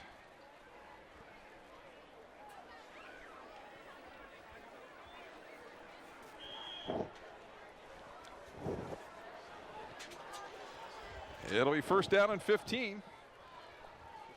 Beautiful night for a football game in week 11. The handoff to Sibley. And Sibley tripped up there. Looks like it was Lucas Seelock that might have got a hand. Seelock did a nice job on that one, because you saw Sibley get up and kind of pat the football right there, because he knew that if he didn't get tackled by Sibley on that shoestring, he could have been gone.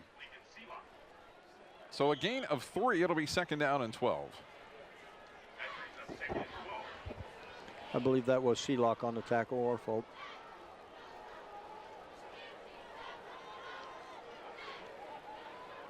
Second down and 12. Little swing pass out to Gilchrist.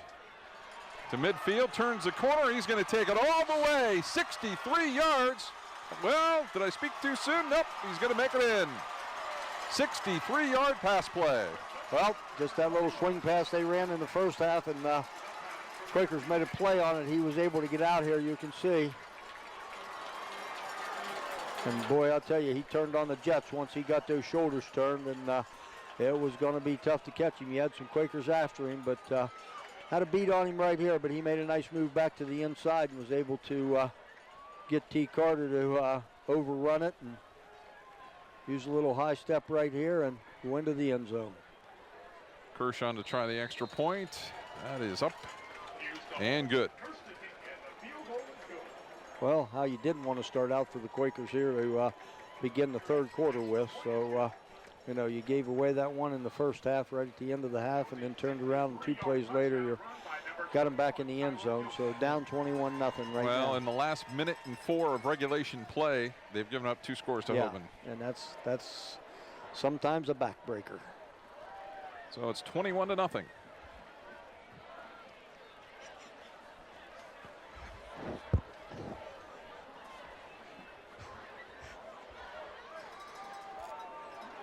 So Hoban will kick it away. Griffin and Carter back deep. As Kirsch will kick it away. And he has proved to be a real weapon for the Knights. Yeah. Watching him warm up at halftime, he was kicking him from 50 yards plus.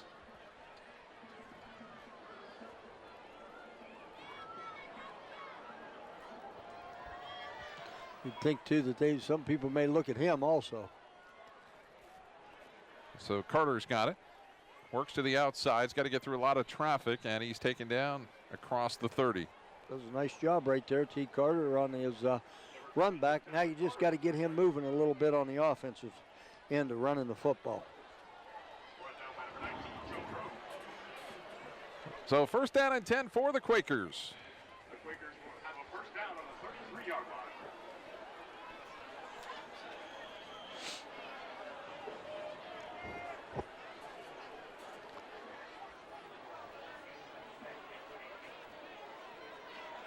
So Carter in the backfield along with Bidekoffer here with 10:53 to go. In motion is Spiker. That'll set up trips to the left. The handoff inside to Carter.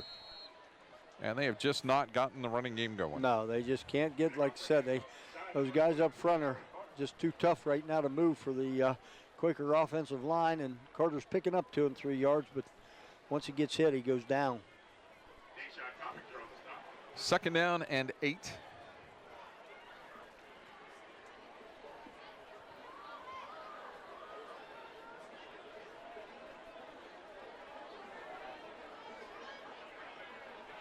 In motion is Ricklick wide to the right. Bidekoffer comes to the left side. Spiker's out there, almost has it right off his fingertips. Oh, he had that one. He outran him. Hit him right on the fingertips, and like you said, he just couldn't quite bring it in right there, whether he was looking down to see if he was in bounds or what. But Bidekoffer put that one right on the money for him. Spiker just got turned around just enough. He kind of leaned a little bit too quick on that one, wasn't able to bring it in. So it'll be third down and 8. And you just sense the momentum has turned here. Sealock in the backfield. Bidekoffer is going to take off and run it himself. He'll have the first down and more as he is tripped up by Bauer at about the 48-yard line. You know, he's made that play a couple times on a quarterback draw, and then a couple times he's had to scramble with it. I think this one here was just a called quarterback draw, and you know, did a nice job, picked up about 14 yards for a first down. Quakers got to continue to move the ball here any way they can do. And that pretty much has been their running game of the evening with him running the football. First down and 10 for the Quakers. Bidekoffer looks across the middle. It's overthrown. Well, we have a chance. We want to thank Beach Design and Manufacturing, located at 642 Wabash Avenue in New Philadelphia, for helping bring this game to you. Pass intended for number 18. Tonight's game also is brought to you by Crystal Springs Water Company, located at 1109 Bowers Avenue Northwest in New Philadelphia. Crystal Springs Water Company, the most trusted brand in bottled water since 1921, providing quality you can taste that's affordable, convenient, and flexible. Give them a call at 330-343-6466. Second down and 10. A handoff to Carter.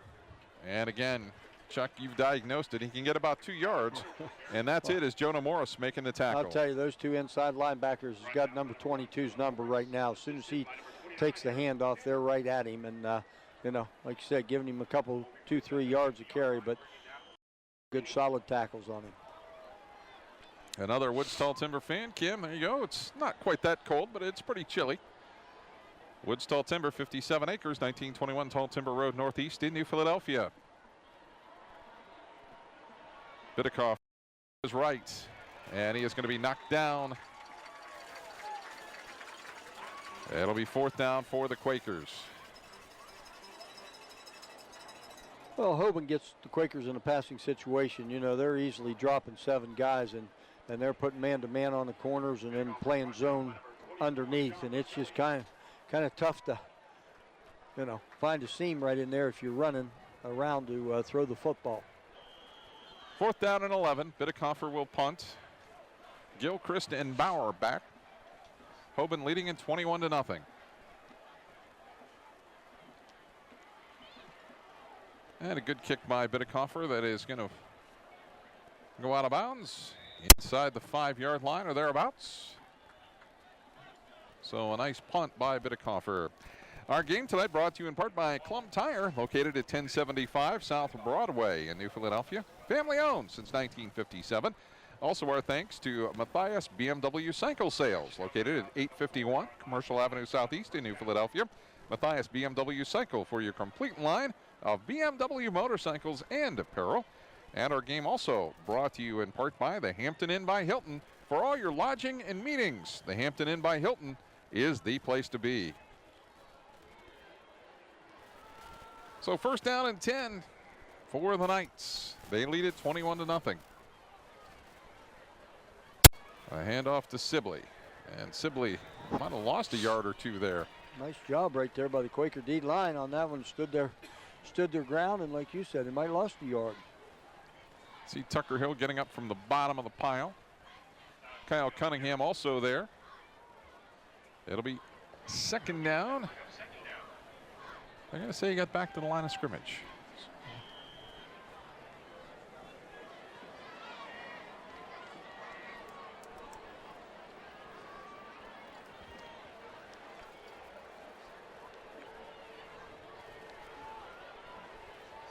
To the outside we go, to Gilchrist, to the 10, and to the 14-yard line. It'll be close to the first down.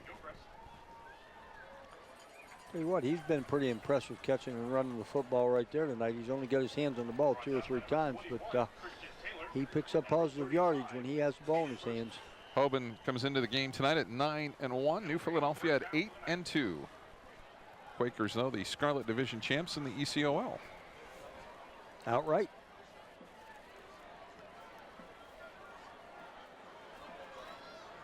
First down and 10.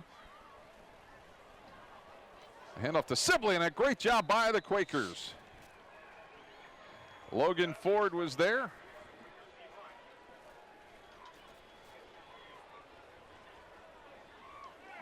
Looked like Caden Hurst might have also been there.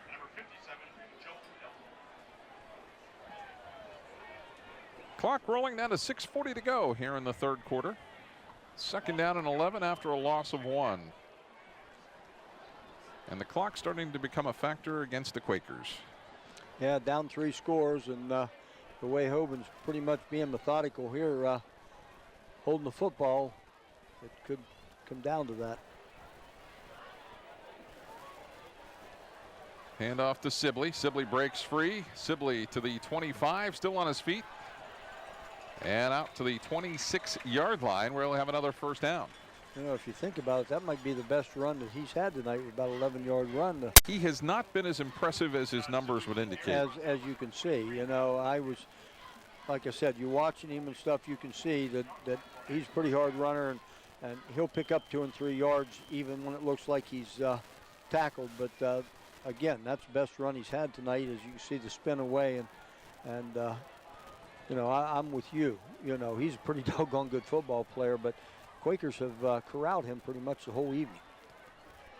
First down and 10 for the Knights. Clark under pressure. Ford tried to get him, and this time he'll just wing it to the sideline. It's about the 3rd or 4th time we've got a penalty flag down in the backfield. We've got a holding call coming up against the Hoban Knights. Tell you, Quakers had good pressure real quick on that play, and he had to scramble around, and he didn't have a chance to look downfield and did a smart thing, throw it away. But I think one of the Hoban linemen grabbed a hold of one of the Quakers on that one. We also want to thank Check's Tax Service, located at 222 Bank Lane Southeast in New Philadelphia, for helping sponsor tonight's game, along with Fuller Cars and Trucks, located at 963 State Route 39 in New Philadelphia. And the game also brought to you in part by McIntyre Plumbing, located at 842 Cookson Avenue Southeast in New Philadelphia. 5:39 to go here in the 3rd quarter. Sibley with the run out to about the 14-yard line. Even though Hoban being penalized, they're still running plays and running the clock. Yeah, I think right now they're looking at it as just, you know, whatever happens on this series happens. If we have to punt the football, that's fine. We're running 5, 6, 7 minutes off the clock.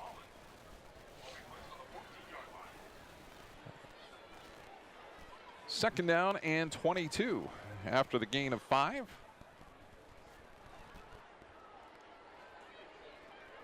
A little bit unusual. There are no 25-second clocks here. As Clark drops straight back, comes to the outside to Bishop. And Bishop is going to be knocked out of bounds around the 26-yard line. Lincoln Seelock is there along with T. Carter. Well, good pickup right there. Puts Hoban in a pretty manageable 3rd down situation with about 3rd and 11. So, you know, they've got the guys that can get to the outside and get you 11 yards. They just got to have some good protection up front here, because I'd certainly think they'd throw the football. They feel pretty comfortable. So 3rd down and 11. Danny Clark drops straight back. Floods the field, and it's incomplete. Penalty flag is down, and there's going to be an interference call on the Quakers. I'm not quite sure who that one was on. They were trailing the play, and I think they either got a hold of the jersey or grabbed a hold of him in the back when he was reaching his arms out there. We're assuming it's on New Philly. I would certainly think so. It was coming across. You can see it right there. He was pretty much draped all over him before the ball got to him. So. No, they're calling it against the. They got a pass. Oh, okay. Offsetting penalties. Offsetting penalties. So it'll be 3rd down and 11. Had a hold in the pass interference, so we're going to play this one over. Things have cooled off here. Started out as a fairly warm night. Things are chilling down here at Dowd Stadium near Akron Hoban High School, just off of 76 here in Akron. 3rd down and 11. The pitch to Sibley. Doesn't look like he's going to make yardage, but sure enough he does. Penalty flag, though, is trailing. He would have the 1st down, but we've got penalty flags all over the field. I think, again, there's either a hold or a block in the back on the Hoban wide receiver on that one. Sibley just hasn't really gotten the jets turned on. You know, just when you think he's caught, though, all of a sudden, away he goes. He takes off. Well, Hoban pretty much is moving the football, but they're kicking themselves in the ankles on these and going backwards again. So now they're in about a 3rd and 25 situation. So maybe it would be best if they just fall on the ball here and punt it, huh? Yeah, give themselves some room, right?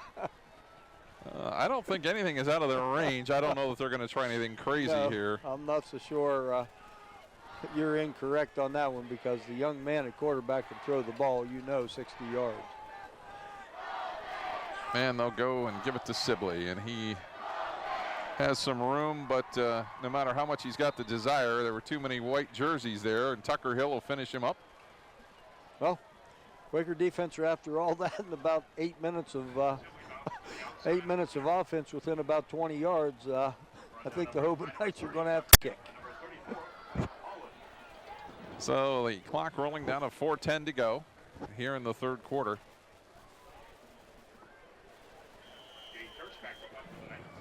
The drive that broke the camel's back was right before halftime.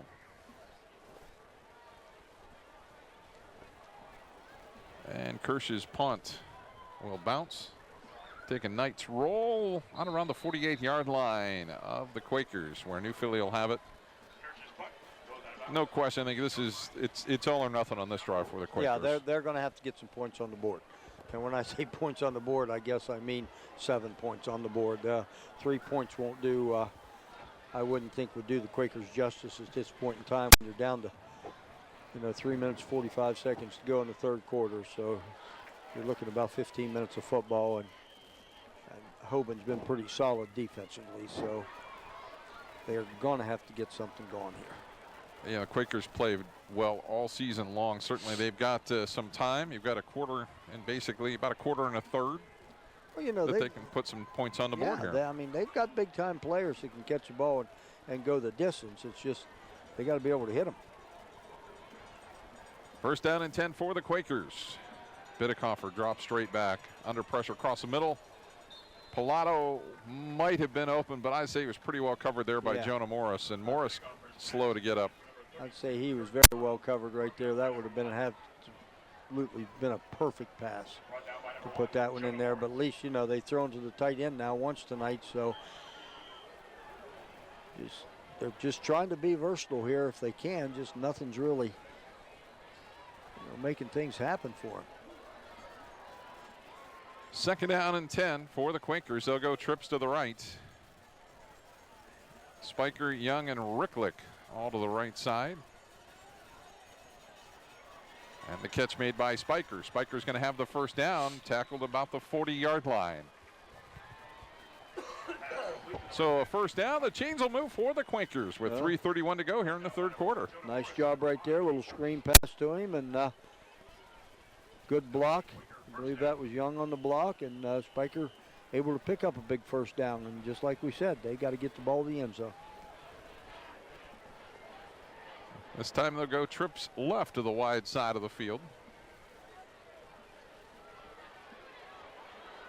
And a nice pass to Young, and he'll get laid out there very quickly by the defenders. And that is Anthony Christian making this stop, but the pass right on the target. Ran about the same kind of play as you can see. Spiker sitting right there, and Young just ran a little bit of a seam route. Bidekoffer threw it in between the two defenders, and Young picked it up. And again, another first down. 2 plays, 2 first downs. First down and 10 for the Quakers at the Knights' 22-yard line. Bidekoffer across the middle. Young makes another nice catch. Just short of the first down, picks up 9. So Braden Young with another catch, and nice throw by Bidekoffer. Little slant route on him, quick slant, and able to pick it up, and like you said, pick up 8-9 yards on that.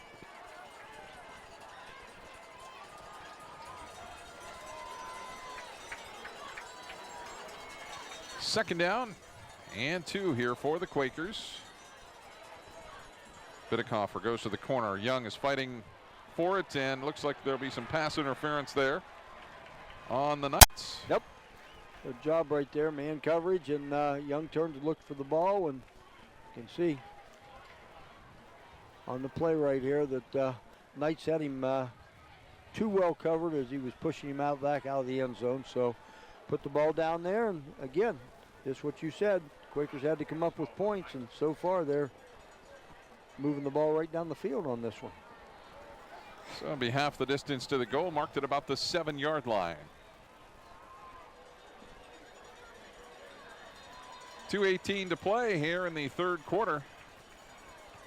Quakers go to the power I. See if this can work as we get a timeout by Hoban.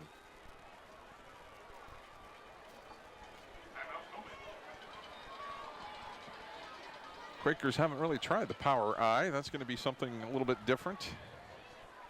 Well, we've seen them run it a few times, but I don't think they've been down close enough tonight to be able to utilize it. But, you know, what we've seen of the power eye, they've been pretty successful at it. They'll run a little bit of a lead, both backs leading up in and giving T. Carter the ball. We've seen them lead it up in and run the counter back with Tyler. So, you know, they got some plays off of it. It's just going to have to, at the 7 yards out so far, the Knights defense has been pretty stout up front on the running game. So the timeout by the Knights. I want to definitely thank Buckeye Career Center. If you're looking for a new career as an adult or a high school student looking for ideas on how to start yours, check out Buckeye Career Center, as they're in the business of preparing you for the fastest growing segments of today's job markets. You can visit Buckeye Career Center at 545 University Drive Northeast in New Philly, or see them online at www.buckeyecareercenter.org. First and goal from the 7 out of the power eye for the Quakers. The handoff to Carter. Tried to find a seam, and boy, there just wasn't much there, as Anthony Christian is there to upend Carter. Scott Robinson, Chuck Rest, and Jay Yonders with you here on TV2 Sports. Under 2 minutes to go here in the third quarter. Again, the power eye. This time, Bittakofer drops straight back, throws across the middle of the field. Touchdown, Quakers, to Kurt Pilato. Well, same that same formation, ran the same play, only this time Bittakofer faked it right up into Carter, and Pilato just snuck out from his left tight end position. Just had a couple 1,002 counts, as like he was blocking, and went back out. Big 7 points, hopefully, here with the kick for the Quakers. Lucas Gooding on to try the extra point. Kick is up, and the kick is good. And that makes it 21-7. So the Quakers get on the board. They got some hope left here. Yes, they do. And, you know, let's go back, and we don't want to dwell on it too much, but, boy, like you said, that touchdown right at the end of the first half could have broken their back here a little bit on this. If you look back to maybe one play in this game, if the Quakers can't come back and win it. Bittakofer's had himself a nice game. Just yeah, he's done a nice job throwing the football. He's done a nice job running the football when he's had the opportunity, and he's managed the game. He has managed the game for the Quakers. Correction number 7, Tyler Canova.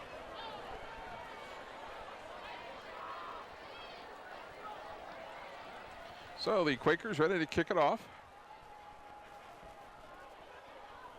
Tyler Canova this time standing back around his own 11-yard line. See if the Quakers want to try anything different. Nice bounce right into the hands of Canova. Ball's loose.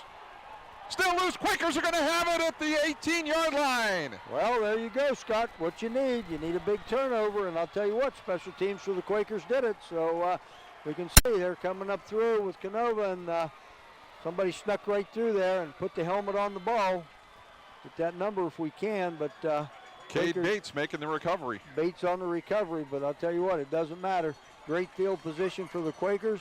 Just turned right around and scored. Now they just got to turn around and do it again. And then you definitely have a football game with a quarter to play. So the Quakers with some new life. Trips to the right. Bittakofer rolling to his right.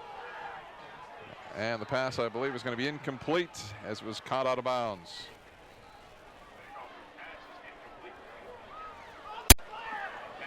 Looked like a lot of grabbing going on there, but no call. Yep. Oh, he went down and it was just going to do a sideline pattern and an out pattern toward the sideline. And I think he got grabbed a little bit, but official must not have thought it was enough to call a penalty, so puts the Quakers in second down and 10. Crothers and Spiker wide to the right side. Ricklick and Braden to the low side. Bittakofer out of the shotgun, drops straight back. Wanted to go across the middle, nothing there. Throws back across the field. Man's open. Carter for a touchdown. Well, there you go. That's what you needed. Carter come out, was blocking, and had nobody to pick up, so he just went down the seam, and Bidacoffer, after scrambling, was able to see him. Throw it back across his body, and I'll tell you what, that's a tough throw right there, but he put it right on the money, and Carter was able to take it right into the end zone. So, boy, do the Quakers have life now. So Gooding on for the extra point attempt. The kick is up, and the kick is good. So it is 21-14. Quakers coming back, only down by one score. Hey, Quakers have done a great job in the last, 2.5 minutes of what they've had to score, and really making this a football game with a whole nother quarter to play. And I'll tell you what, that's got to get that team in the white all pumped up over there. I'm telling you what, I've seen great effort from the Quakers. I haven't seen that kind of effort from Hoban. I just haven't seen their effort. You can't really tell. You come up in here and you play teams like this, and they come into the ball game. They're a number 1 seed. We're playing a number 8 seed.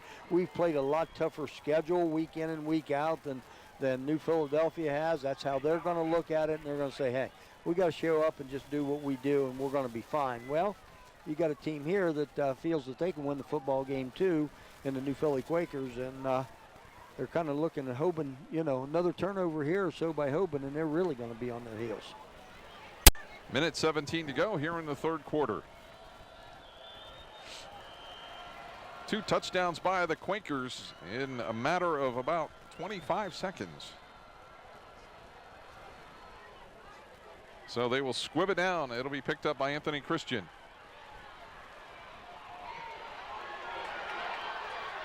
And to the far side, actually, there's number 15.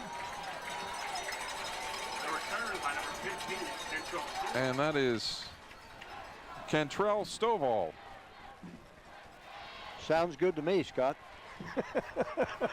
As we had to look for the look on the roster for that gentleman. Yeah. So yeah. And then you see him, and then you kind of figure out how to pronounce the name. But whatever it was, he got the ball back in pretty good field position for the Hoban Knights to start here. Minute 5 to play here in the third quarter. Knights have great field position at the 48-yard line. In motion was Bauer. Bauer has it. Bauer got by the first tackler, and then Tucker Hill brings him down at the midfield stripe.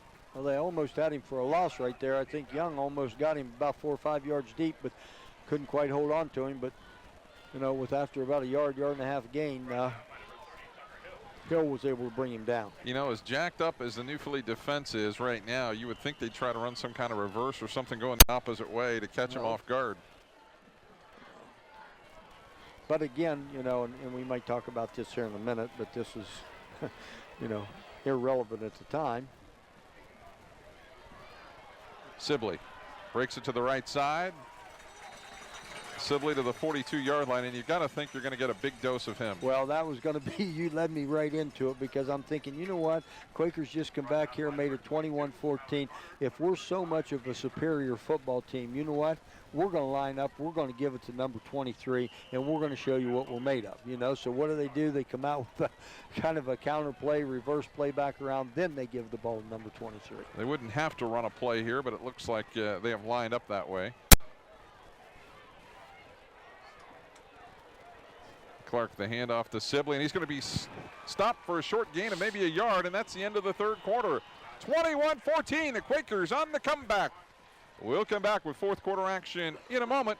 Stay with us right here on TV2 Sports. WJER and TV2 would like to introduce you to a new website, WJERTV2.com, where you can watch exciting high school football, soccer, and volleyball replays from TV2 Sports on your home computer, smartphone, or tablet. Also watch the latest episodes of TV2's original programming, Sports Talk, The Garden Girl, The Not So Shy Chef, Off the Record, and Medical Minutes, as well as catch up on local community news and search for local businesses. So make sure to check out The new WJER TV2.com community website where everything's local.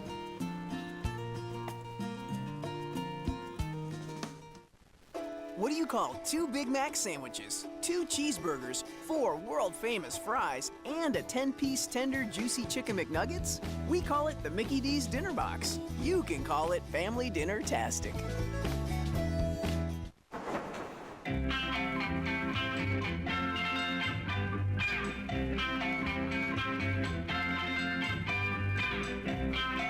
In the nation, we know how you feel about your car. So when coverage really counts, count on Nationwide Insurance. Because what's precious to you is precious to us. Just another way we put members first. Because we don't have shareholders. Join the nation. Nationwide is on your side. Woods Tall Timber Resort is a vacation that's close to home. The 7-acre lake is the focal point of the resort with camping May through October. Splash away your summer days at the beach and in the fall enjoy brilliant colors from your own private cottage. Whether you enjoy primitive camping or the amenities of home, Woods Tall Timber Resort has it all. Luxurious cottages feature equipped kitchens, a full bathroom, and room for 8 guests. The resort includes a clubhouse, concession stand, bait shop, shower house, and laundromat. And the recreation never ends. Enjoy summer fun on water slides, inflatable trampolines, paddle boats, and electric boats, plus house rentals, fishing, game room, playground, woodpecker par 3 golf, and miniature golf, and of course hiking trails. And now Woods Tall Timber Resort has zip lines. It's the best value around for this exciting way to fly. Rides start at just $15. Small zips and kiddie zips are also available. And the Lake House Lodge can accommodate your party, reception, reunion, or event. Check out all of the fun online at woodstalltimberlake.com. At Mr. Appliance, we believe repairing your appliances is only part of the job. We believe in delivering superior service by taking extra steps like putting on protective shoe covers before entering your home. Calling Mr. Appliance is a smart choice as we charge by the job and not by the hour. When our in-home service professional arrives at your home, you'll get a complete diagnosis of your appliance problem and a solid quote before any work begins. When you call Mr. Appliance, you can be sure a courteous, highly trained service professional will arrive at your home on time with a clean uniform and an ID badge. We conduct a background check on all our service professionals as we want to be the repair service you can trust. For the service you can trust, call your local Mr. Appliance at 330-874-6017 or visit online at mrappliance.com.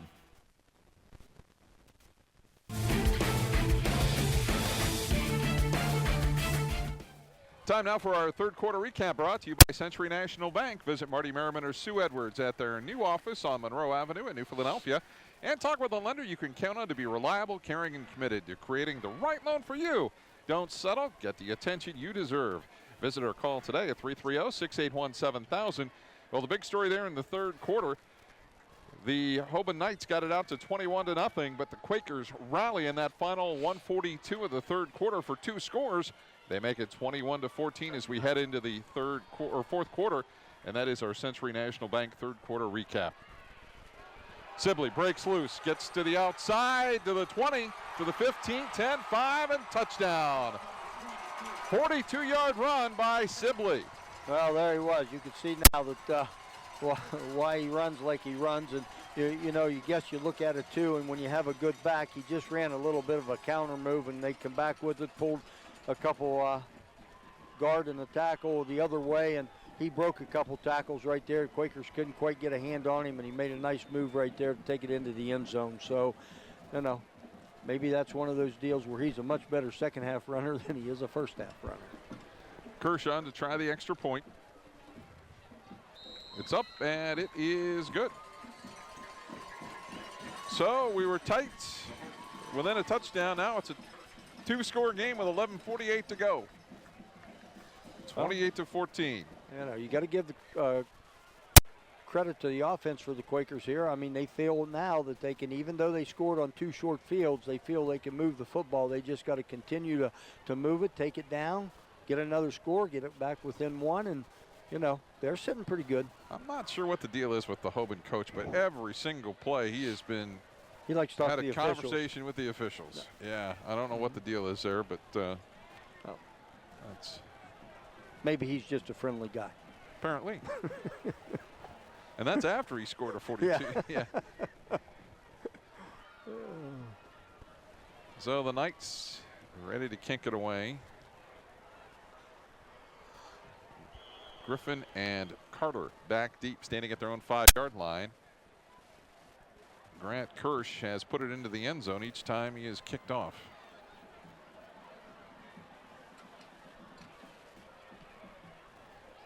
This one is going to be taken by Carter back at the 1-yard line, out to the 10, the 15, the 20. Still on his feet, the spin move, and down at the 23-yard line. Return there by number 22, Tyler Carter. So Tyler Carter with a nice return. Wrapped up that time by Mark Westover. Again, the pressure's on the Quaker offense. Yeah, definitely. And, you know, they're going to have to come up with big plays here to take the ball down. You know, again, you got 11.5 minutes to go, but you can't be taking 5 and 6 minutes to take it down and score and then turn around and hope you can get the ball back and take it in again. You got to get a couple, 3 big plays on this series right here. First down and 10 for the Quakers. T. Carter in the backfield along with Bidekoffer.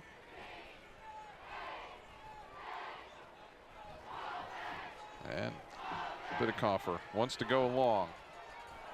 Coming for Young on the right side and intercepted. Tyler Gilchrist with the interception at the 40-yard line of the Knights. Well, we're going to see it. You know, Biddy had something going on right there, and he stepped up and he gave it all he had. But I'll tell you, that's probably the worst pass he's thrown all night because he just underthrew it. I mean, it was a great pass in a perfect position, but he just didn't have enough on it right there. But give the Hoban DB credit right there. He made a heck of an interception on that play. So the momentum quickly switches back to Hoban. It's been a good football game. The Quakers have given it a heck of an effort here. Yes, they are. They're playing well, and they're still playing well, you know, and they're not going to give up. You know, they've got some time here. 11:27 to go. They scored very quickly right at the end of that third quarter, put 2 on the board. See if they go to the running game. Looks like they're going to pass the football. Clark throws it to the outside, and the penalty flag is down. I think that would be a penalty. I can't see if they threw one or not, but that should have been a penalty. They did throw the flag, and that didn't even get back to the line of scrimmage. Right, he didn't get it across the line of scrimmage on that one, so I think that was a good call, intentional grounding on that one. So intentional grounding, loss of down. That'll be 2nd down and 10. So that's about a 5-yard penalty plus loss of down, so I think it might be just a tad more than that.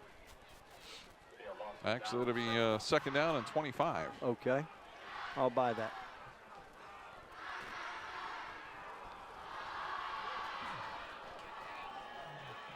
Great job by the Quaker defense to put the pressure on. I believe it was Logan Ford that was all over Clark. The handoff to Sibley. Sibley trying to pick his way through traffic. Out across the 30 to the 32-yard line for a gain of 7. It's 3rd down and long. Well, you know, you're in a situation too right now. You're up 28-14. They can be very, you know, conservative here. They can be very methodical. If there's any possible way they can take, you know, 5, 6, 7 minutes off the clock, you know, Hoban's got to feel pretty good about their chances.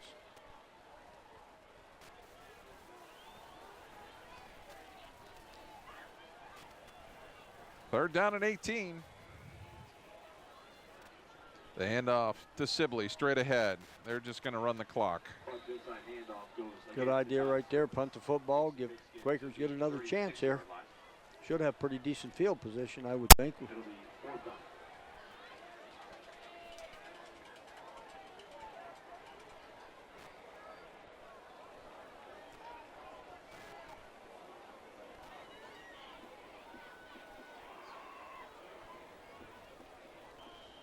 So the Knights getting ready to punt it away.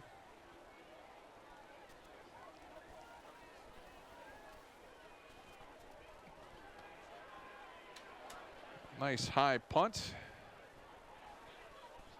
But we'll back up to about the 31-yard line where the Quakers will have it.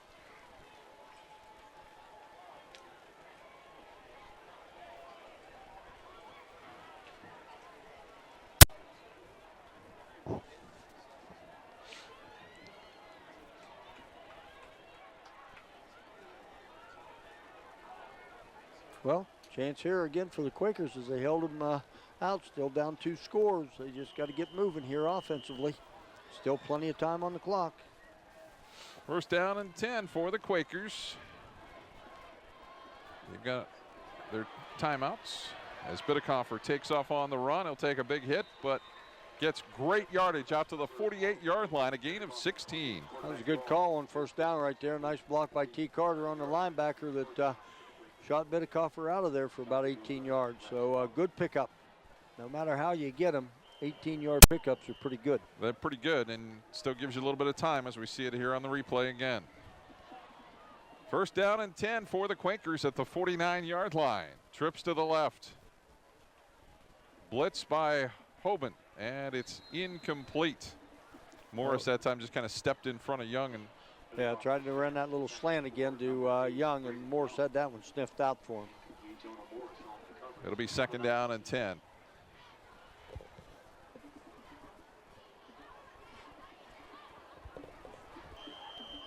Quakers need a score and an onside kick.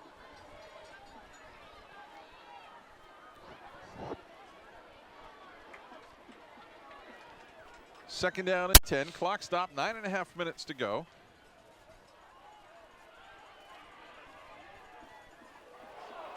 And the pass is incomplete at about the 38-yard line. Yeah, that was a little scary on that one because he almost had an interception, almost a catch by the Quakers Young, and then almost another interception by the Knights. So kind of threaded that one in there a little iffy.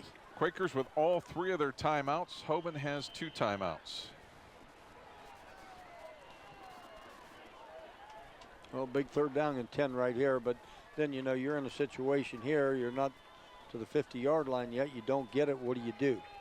You know, you're down 2 scores. You go for it and take the chance, or you punt it and put your defense back out on the field. In motion is Ricklick to the right side. Bidekoffer looks across the middle. He's got Young there for the first down at the 37-yard line. Just go ahead and run that deep end that you've run 2 or 3 times tonight and pitch and catch with Bidekoffer and Young and pick up that first down. You don't have to worry about it.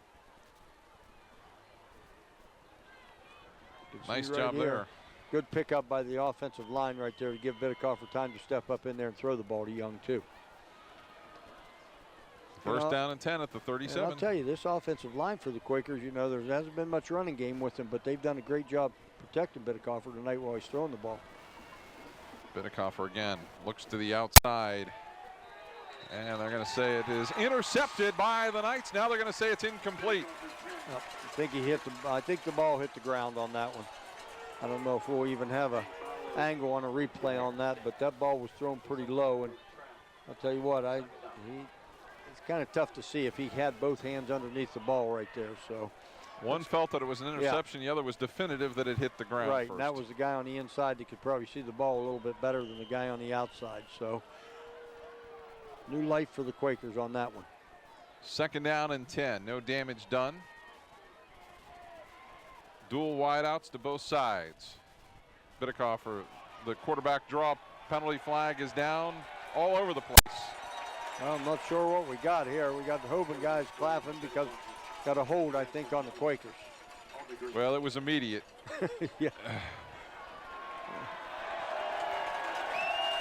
The pro Hoban side that we're on. The Hoban faithful, finally we can hear them tonight a little bit, huh? I think they've been screaming for a call all night, and this time they finally get the call they've been looking for.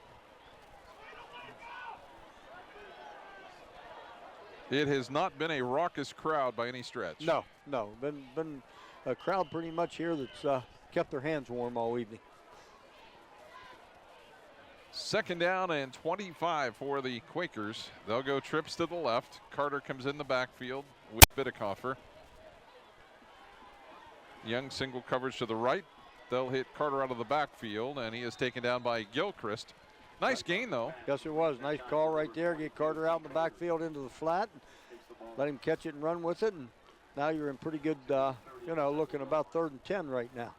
So that was a nice 15-yard pickup. 8:09 to go here in the 4th quarter. 28-14.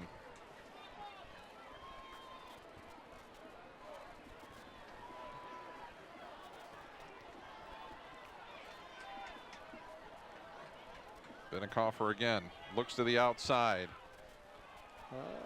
There's some flags coming. I thought he got hit in the back there pretty quick. Looked like Morris might have hit Young there at about the 20-yard line. So that should be enough for a first down. You know, and I don't want to take anything away from Hoban. You know what I mean? Because they are a pretty solid football team. But I'll tell you what, and they're pretty aggressive, no question about it. But they make a lot of mistakes. You know, and gone down, they continue on tonight and win this football game. They're not going to be able to make those mistakes going down against, you know, teams that have the same sort of athletes that they have. I don't want to call them undisciplined, but they've had some of those. They've had some lapses. Yeah, there you go. Great word. Binnenkofer goes to the outside. Oh my, that was set up for a 6 the other way. 2 6s the other way, because I think 2 blue jerseys tried to catch that football. That's a long throw right there from one hash mark to the other, and not have somebody step in front of that one. So, yep, still 2nd and 10 though for the Quakers, and again, you know, they're doing what they can do right now, and that's throw the football and give them credit. They're getting guys open, and Binnenkofer's hitting them. Coming up soon, we'll have our drive of the game brought to you by Shook Auto. Then following our game, we'll have our Bell Stores post-game wrap-up. We'll also pick our McDonald's player of the game for the Quakers. Binnenkofer across the middle. It's got a man there. It's caught inside the 5. Again, Braden Young. Well, that's been his favorite target all year long. And again, that was just a deep in route, deep post route, and he was able to. Boy, if he could have hit him a little higher. That's all right. Get it there at the 2-yard line. Get the ball in the end zone here real quick. Give the Quakers life again. Ricklick and Carter lined up in the backfield with Binnenkofer. Binnenkofer rolling to his right. The pass is going to be caught by Young for a touchdown.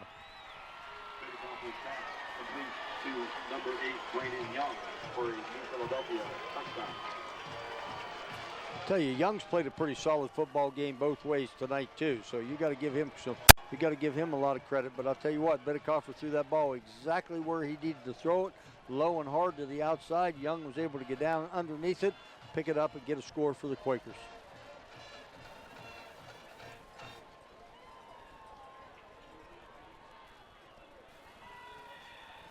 Gooding's extra point is up and good. So the Quakers with 7:14 to go. Within 7 at 28-21. Tell you what, you got to give the Quakers all kinds of credit. Boy, they haven't quit. They've played hard, and they're still in this football game right now. You know, it only takes one turnover, one something, and, you know. You know, you have to say it, and you said it in a nice way, but it just doesn't look like Hoban really cares that much about this game.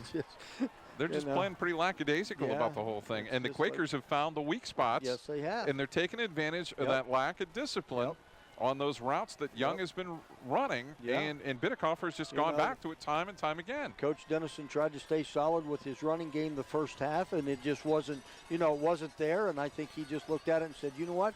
We can throw the football, so let's just try to, if we're going to throw it, we're going to throw it. And that's what he's done. And Binnenkofer, and like you said, Young's found the seams, and, a couple other guys have, T. Carter stepped up, Spiker stepped up a little bit, and that just kept New Philly in the football game. Certainly expect the Quakers to kick it away here with 7:14 to go. Oh, I would think there's plenty of time on the clock now.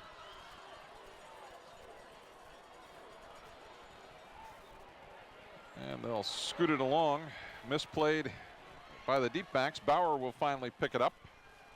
And Bauer will be taken down at the 25-yard line. Good job by the Quaker special teams on the kickoff team on that one.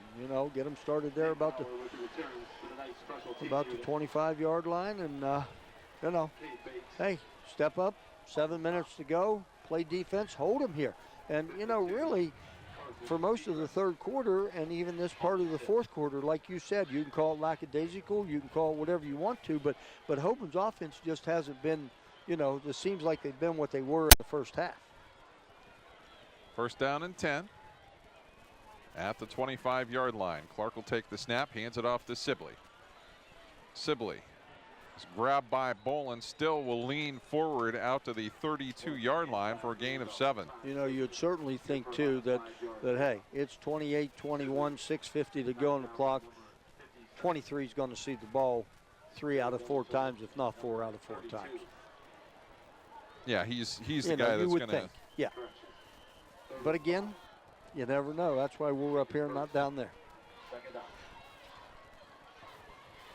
They'll set it up out of the pistol with Sibley lined up just behind Clark. He'll get the handoff again. This time he's got some room to run. Brings it to the left side, turns on the Jets, and has the first down in Quaker territory at the 44-yard line.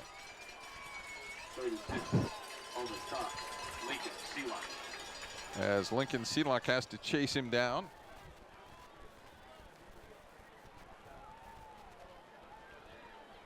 It's just like Hoban is just going to try and do enough to win this game. Yeah, that's kind of like where they are right now. Now they come out, you know, in this series here and said, okay, offensive line block somebody and we're going to give it to 23 and let him go. Again, the handoff to Sibley. Sibley just has that knack of turning sideways to get through those little gaps, and that always gets him 4 or 5 yards. Yep. Yep. And you know what? Quaker's got the same type of a guy with T. Carter that does the same thing with him. The only problem is that Sibley's got about 50 pounds on Carter, that's all.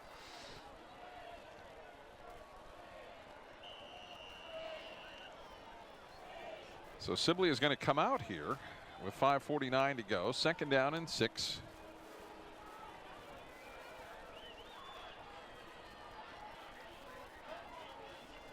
And Clark is going to throw the football to Bishop. And Bishop will stay in bounds inside the 30 at the 29-yard line. Again, we're sitting up here thinking, hey, put the ball in 23's hands the whole time, and they bring him out and they throw the football. So, guess they're playing a little different down there than we are up here. I would certainly think you'd want to be relatively conservative here and not turn the ball over. But on the other hand, they're moving the football. Well, Hoban has again reverted back to what they do best. That's run the football. And they've taken a little bit of control here. Nice move in the backfield there by Christian Taylor to make the tackle on Sibley. Yeah, Sibley looked like if he could have turned the corner right there, he could have taken it. He could have taken it to the house. But I'll tell you what, Taylor come up there and made a great shoestring tackle on him and put him down. So loss of about 2 on that one.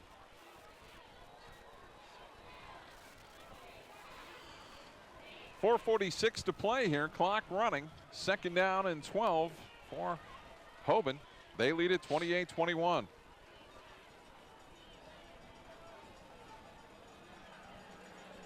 Clark to the outside. He's got Gilchrist there. And a catch for about 8 yards. Little out pattern right there. Nice 7-yard pickup by him. And Gilchrist gets up a little slowly and looks like he's okay, though. I believe so. Bolin just put the tackle. All the Hoban fans wanted to hit out of bounds on it, but I don't think. I think he pretty much had him wrapped up before he went out of bounds. Well, we have a moment. Let's go to our drive of the game, brought to you by Shook Auto, located in Tuscarawas County, Ohio. Shook Auto, one of the largest independent vehicle sales companies in the area. If you're looking for a new ride, for a new drive, contact Shook Auto at 330-339-5711. And you got to give credit to the Quakers for coming back with 7:14 to go. They completed the drive with a 3-yard pass from Logan Biddicoffer to Braden Young. They converted the extra point, making it 28-21. And that one right there is our drive of the game for the Quakers. Obviously, the drive of the game for Hoban certainly came right before halftime, and we thought that was going to not bode well for the Quakers, but give the Quakers credit. They have come back a long way in this one. And those are our drives of the game, brought to you by Shook Auto. You can call them at 330-339-5711. And the handoff to Sibley. He's going to be stopped short. It's 4th down. It's going to be about 4th and 2. I'll tell you what, this is a big play right here for the Quaker defense, because you'd certainly think that they're going to put the ball in the hands of number 23. I think possibly you know, this might be an all or nothing for them. I know there's 4 minutes to go, but I'll tell you, I think I'd look at just shooting every gap right there and just trying to get the ball in the backfield, stop them right here, and get the ball over on downs and put your offense back on the field. Well, Sibley lined up behind Clark. They'll hand it off to Sibley straight ahead, and he'll have the first down. Now I think it's a matter of running out the clock with 3:38 to go. Yep, I think right there now they can be very patient, and Quakers will have to start taking timeouts here. and again, they've still got 3, you know, so they can manage the clock right here with their timeouts and possibly keep them out of the end zone and get the ball back. Tell you what, a lot of people didn't think it was going to be this kind of a Oh, game. no. People thought that, you know, with Hoban and the way they are and who they play and what they've been doing, that, you know, this was going to be a 49-7 ball game or something. But I'll tell you what, the Quakers have played well. They have played a great game here and still got a chance with 3:12 to go. They're going to have to be smart on these next 3 plays. The pitch to Sibley around the left side to the 10, to the 7, and down to the 6-yard line. John Sibley with a quick pitch, works to the left side for the night. 88 trips a month, like the Quakers. No matter what happens, Hoban's going to know they were in a football game. Yes, they are. And I'll tell you, you know, you get to a point where you knew that 4th down right there was just a, you know, a huge play. They got the first down, and then, you know, they come out and pick up another 7, 8 yards on this one here. You know, your Quakers defense has been on the field quite a bit tonight, not making excuses, because I'll tell you, they're playing well. 2nd down and 1. The handoff to Sibley straight ahead. The spin move and a first down for the Knights. And the first timeout is taken by the Quakers. Score here, and that's pretty much it. Yeah. Yeah, I don't think there's much the Quakers can do if the Knights put a touchdown on the board on this one with Matt 2:22. Dennison and his staff have got to be very proud of the effort that the Quakers have put out here tonight. You know, you're proud as a coach. You know, you look at it, you think, boy, you know, we had our opportunities. We needed, you know. And another fan cam brought to you by Woodstall Timber Resort in New Philadelphia. You know, you're looking at it and you're saying that, you know, boy, that I still go back, and I don't want to harp on it, but boy, I'll tell you what, if they could have had that touchdown back at the end of the first half and gone in 7-0, you know, even though they fought their way back all evening long, that was big. And, you know, you look at them, and, you know, I know Coach Dennison's been in the playoffs, and you always talk all the time, well, you can't win one, you can't win one. Well, you know what? You might not win this football game tonight, but like you said a little bit ago, Hoban knows that they were in a football game tonight.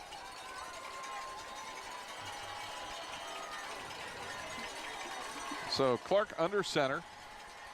Sibley will get the handoff off the left side, and it's a 4-yard touchdown run.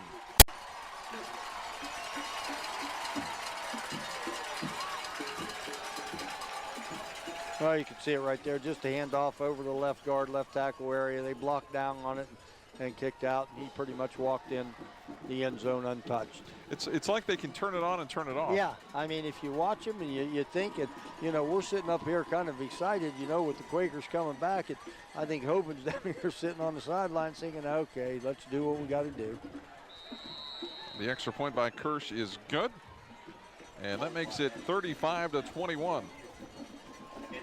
Well, the Hoban Knights fans must figure this one's over now, because the stands are emptying here rather quickly. Coming up following our game, we'll have our Bell Stores game wrap-up, and we'll be naming our McDonald's Player of the Game for the New Philadelphia Quakers.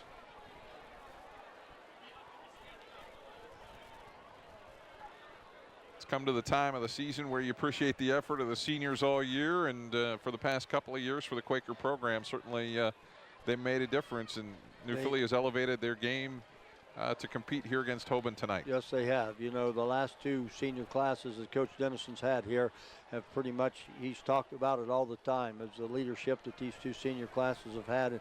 And all that can do is get those younger kids, you know, seeing what can happen, and, you know, good things are going to happen for you.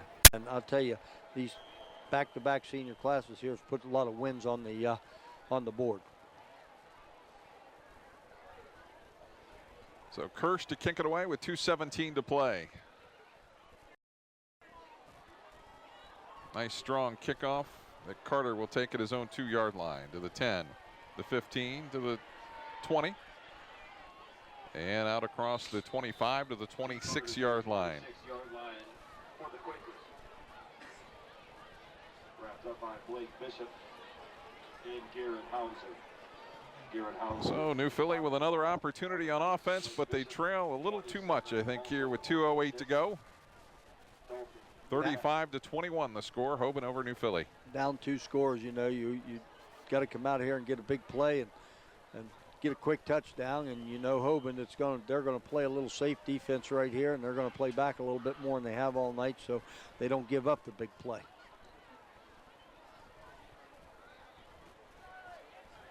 Look for maybe a lot of underneath stuff here as they go to the outside to Young. And Young is going to stop the clock. Short gain, though, maybe 2 yards. Yeah, he was trying to get out of bounds on that one and didn't really pick up a whole lot of yardage. Quaker's going to have to do a little better than that down the field. Well, the problem is with throwing the ball in the middle of the field that if you don't get first down yardage each time, the clock continues to run, or you're going to have to take a timeout. So that's why you want to try to use the sidelines.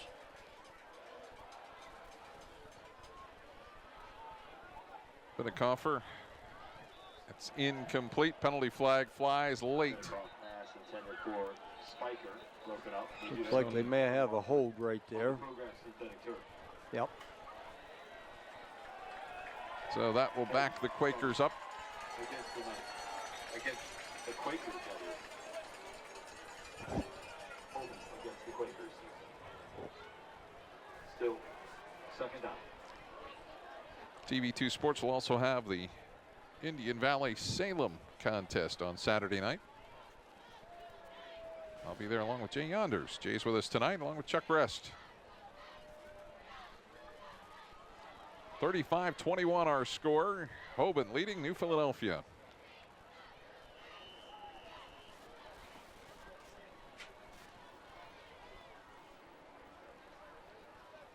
Bittencofer is going to take it himself. And another. Nope, they had him down. I see that Hoban took the ball away from him, but I think Bittencofer was down on the ground before that happened. And they will quickly move on here from that. It'll stay with the Quakers. Now New Philly will take a timeout. Yeah, I'm sure it's one of those times Matt Dennison wants to come out, talk to his team, say, you know what, you've given us a heck of an effort, and, you know, let's get out on the field, do the best we can here in this last drive. Yep, don't give up here. We still got one more timeout to go, and we got 3rd and 19. That's long, so let's just use our heads out here.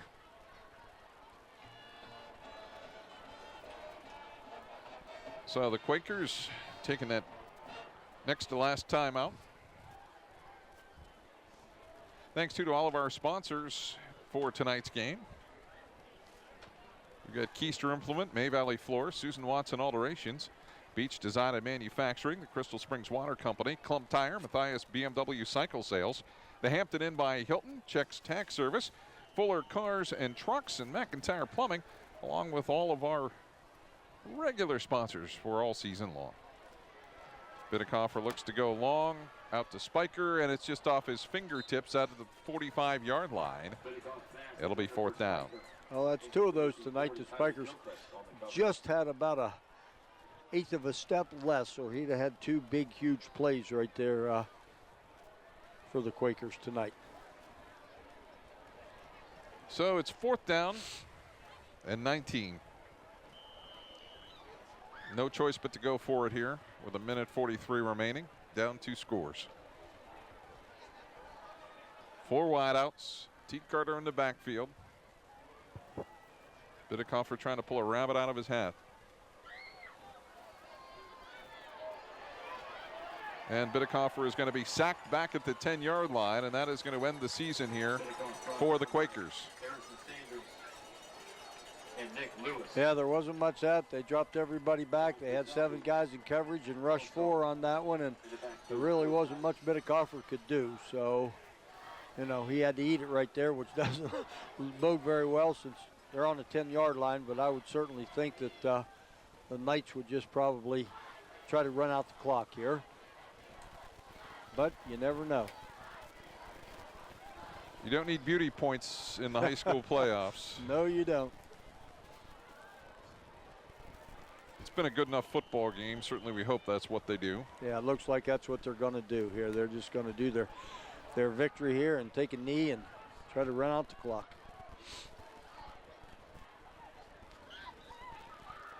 And first down knee.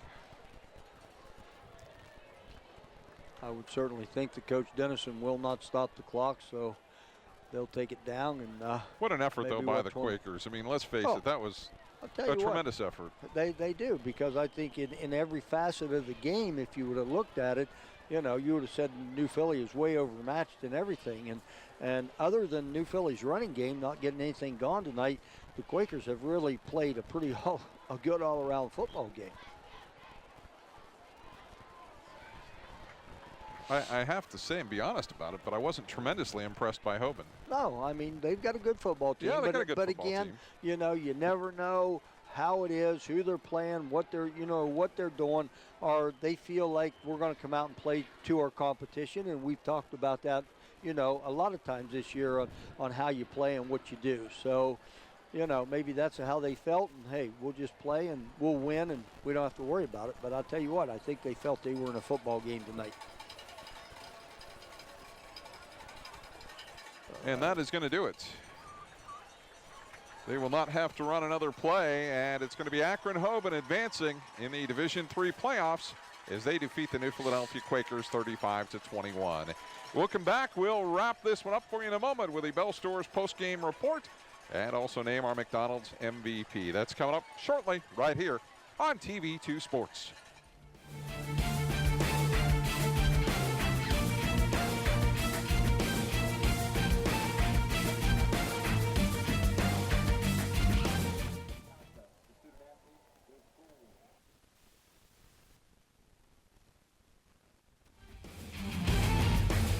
I think the hands-on aspect is going to give you an opportunity to explore, find out what you're good at, what you like, and you're not going to have mountains of debt.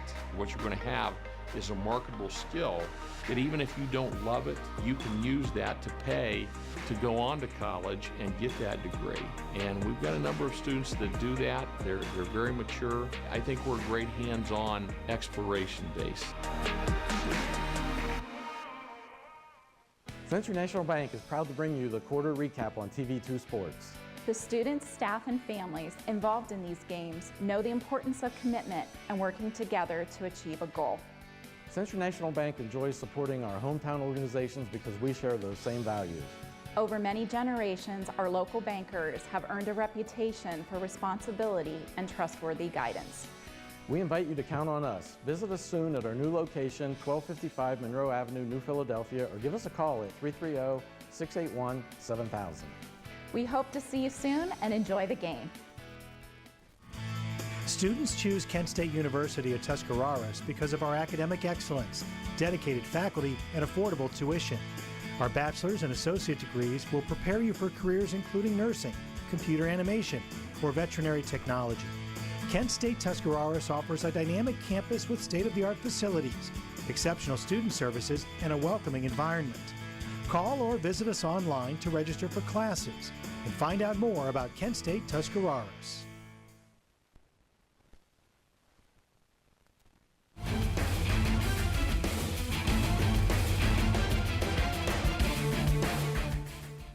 The season has come to a close for the New Philadelphia Quakers, but not before a valiant effort here in Akron. This playoff game to the Hoban Knights 35-21. Outstanding effort. They just couldn't quite get over the hump, but boy, they sure gave it a great effort. It's time now for a game wrap-up brought to you by the Bell Stores, with 4 convenient locations to better serve you in Dover, Bolivar, New Philadelphia, and Strasburg. Stop in at your local convenient Bell Store and make sure your family is running on full. Chuck, you just can't say enough about the effort that the Quakers gave No, tonight. the Quakers played a great football game, and like I said, the only thing that was really a downfall for them, they just couldn't get the ball on the ground moving tonight. But other than that, defensively they played well. Offensively, their passing game was well. Their special teams made a couple plays for turnovers. But I'll tell you what, they gave Hoban a heck of a ball game tonight. So let's take a look at the numbers for the contest. As we can see here that impressive yardage piled up by Hoban. Yeah, I mean, it was pretty much, you look at this and you look at the scoreboard, and we're sitting here saying that the Quakers played a heck of a football game, which they did. They were dominated, tonight, 241 yards rushing, 17 of 25 for 239 yards passing for 480 total yards for Hoban. But Hoban helped out a little bit, the Quakers, with 3 turnovers. You can't do that. Or it's going to come back to get you, and it did. 57 yards rushing for the Quakers, 15 of 31 tonight, 157 passing, 214 for the Quakers. We're 2-1 in total yardage or total offense, but 1 turnover for the Quakers. But again, those 3 turnovers led to a couple quick scores for the Quakers and kept the Quakers in the football game all night. So that is our game wrap-up, brought to you by Bell Stores, with 4 convenient locations to better serve you in Dover, Bolivar, New Philadelphia, and Strasburg. Our MVP tonight brought to you by McDonald's, with 6 locations to serve you in Dover, Uricksville, Newcomerstown, Cadiz, and 2 locations in New Philadelphia. And our New Philadelphia player of the game is Logan Bidecoffer of the Quakers. Just did an outstanding job trying to manage the contest for the Quakers. Threw a lot to Braden Young. Certainly, Braden, kind of the honorable mention player of the game as well.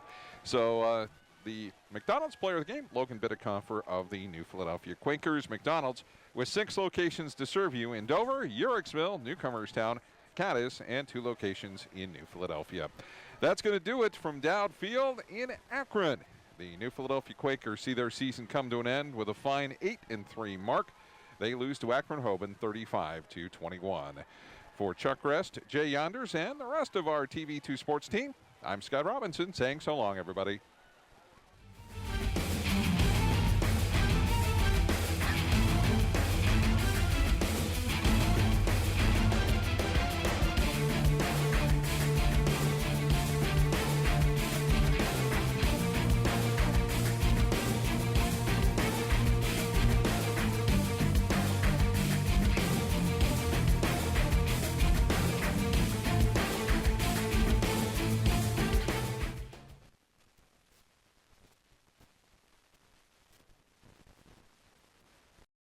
Design and printing while providing excellent customer service. We offer free pickup and delivery to our local customers, as well as free competitive quotes for all our customers.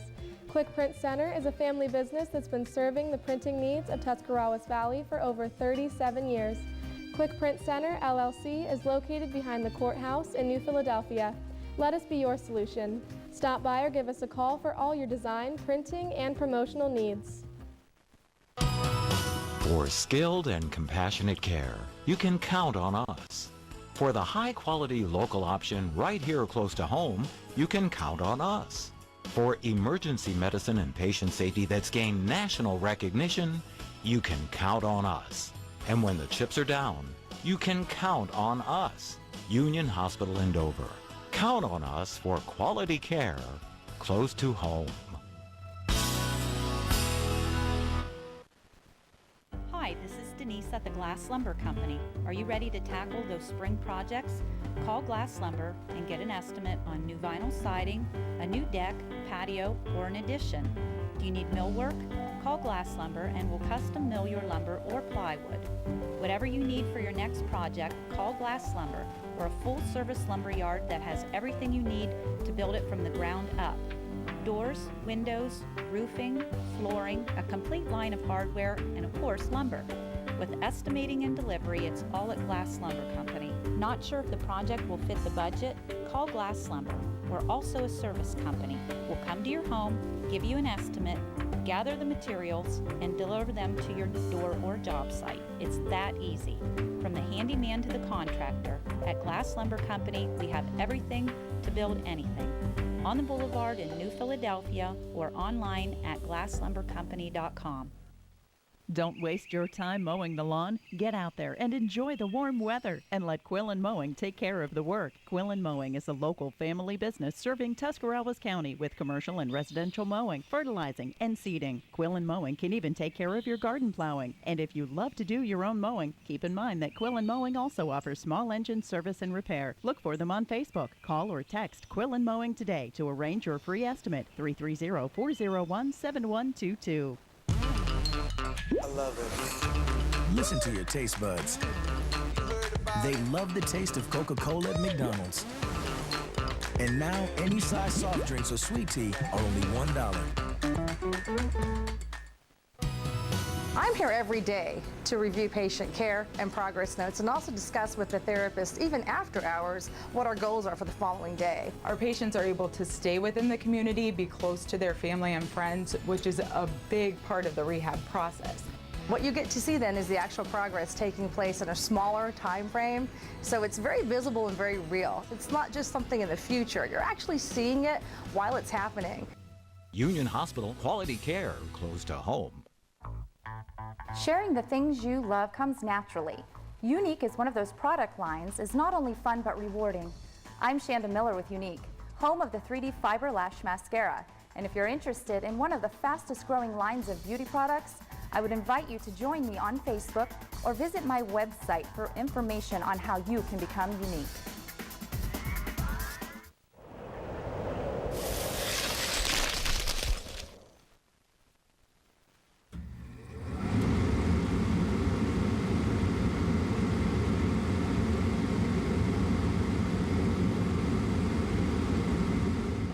Hi, I'm Jack Billow, Heating and Cooling Manager for Blasenhauer Plumbing and Heating. We're located in Mineral City, Ohio.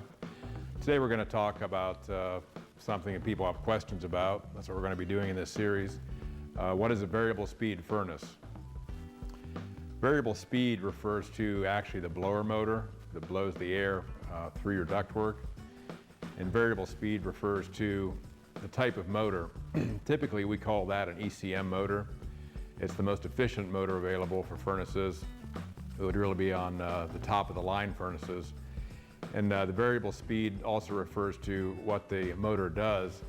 It actually senses the resistance pressure in the ductwork and adjusts its speed accordingly. It can actually overcome inefficiencies or deficiencies in the ductwork and can actually improve the performance of the duct system, although it can't correct real install issues with the ductwork. It can make an improvement.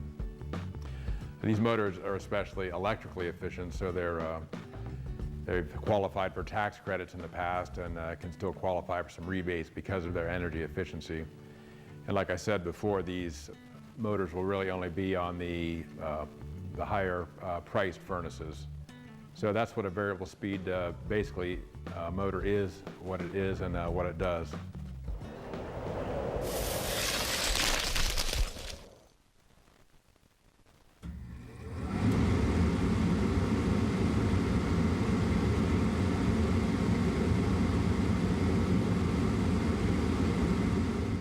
Hi, I'm TV2 Sports Talk's Bill Morgan. Some people are outstanding at playing sports, and then there's me.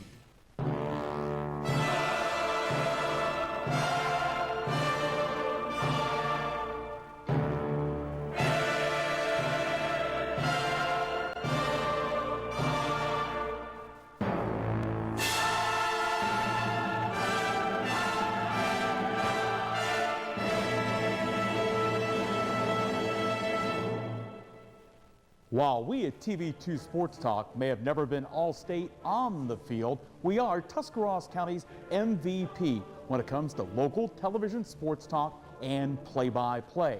Catch TV2 Sports Talk Wednesday nights at 7 and Friday afternoons at 5 on DMG Channel 2.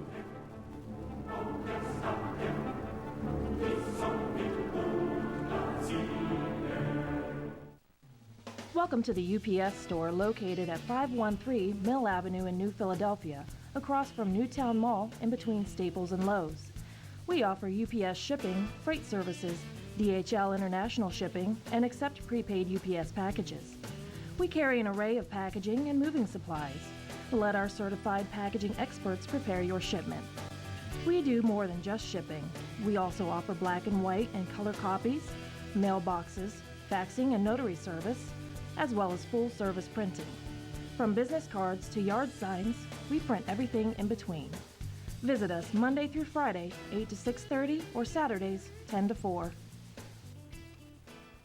Myers & Miller Podiatry provides complete foot and ankle care to patients of all ages. The practice was established in 2000 by Dr. Adam Myers and has grown to include Dr. Andy Miller in 2007, Dr. Jason Bakich in 2010, and most recently Dr. Kristen Henry in 2015. Our core values of respect and honesty are the basis for how we manage our practice, and we continue to grow by building relationships with our patients in order to better serve their needs. Myers & Miller Podiatry serves Tuscarawas and Holmes counties with offices in Dover, Sugar Creek, Newcomerstown, Millersburg, and our newest location in Uricksville. Let's get started with building our relationship. Woods Tall Timber Resort is a vacation that's close to home. The 7-acre lake is the focal point of the resort with camping May through October. Splash away your summer days at the beach and in the fall enjoy brilliant colors from your own private cottage. Whether you enjoy primitive camping or the amenities of home, Woods Tall Timber Resort has it all. Luxurious cottages feature equipped kitchens, a full bathroom, and room for 8 guests. The resort includes a clubhouse, concession stand, bait shop, shower house, and laundromat. And the recreation never ends. Enjoy summer fun on water slides, inflatable trampolines, paddle boats, and electric boats, plus house rentals, fishing, game room, playground, woodpecker par 3 golf, and miniature golf, and of course hiking trails. And now Woods Tall Timber Resort has zip lines. It's the best value around for this exciting way to fly. Rides start at just $15. Small zips and kiddie zips are also available, and the Lake House Lodge can accommodate your party, reception, reunion, or event. Check out all of the fun online at woodstalltimberlake.com. Medicare open enrollment is October 15th through December 7th. Enroll locally and have year-round local service with the Nelson Insurance Agency. We're licensed, experienced, and certified. We offer several popular and name brand insurers to fit your needs, and you pay no extra premiums or fees by choosing locally. Call today to schedule your complimentary appointment at 330-364-4468.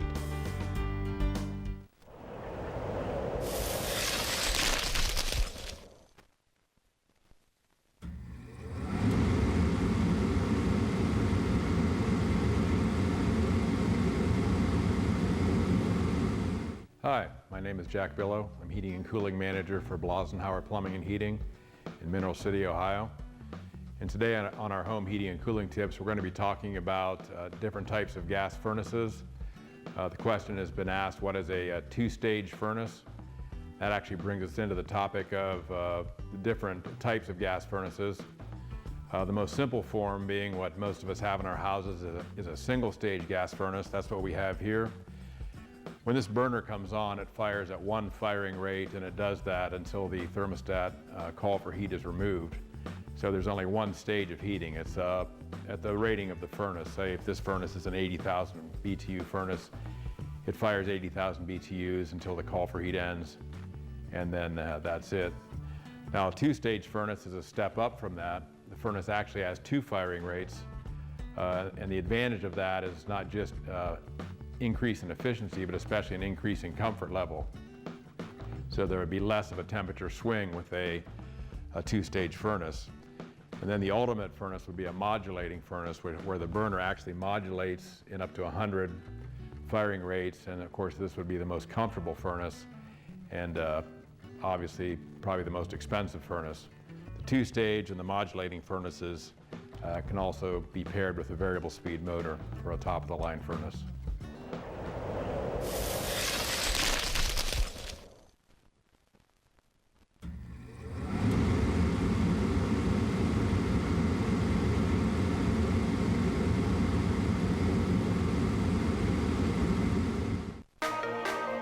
Just wanting to be a police officer, I knew this was a great start, and it turned out to be a fantastic one. Just be able to actually see what you're doing, what you're working on, and understand how you can take one thing and turn it into something else. We got to creatively use skills and academics and see how we can place them into our fields. It was pretty much I had the key to open the door, and that was from Buckeye.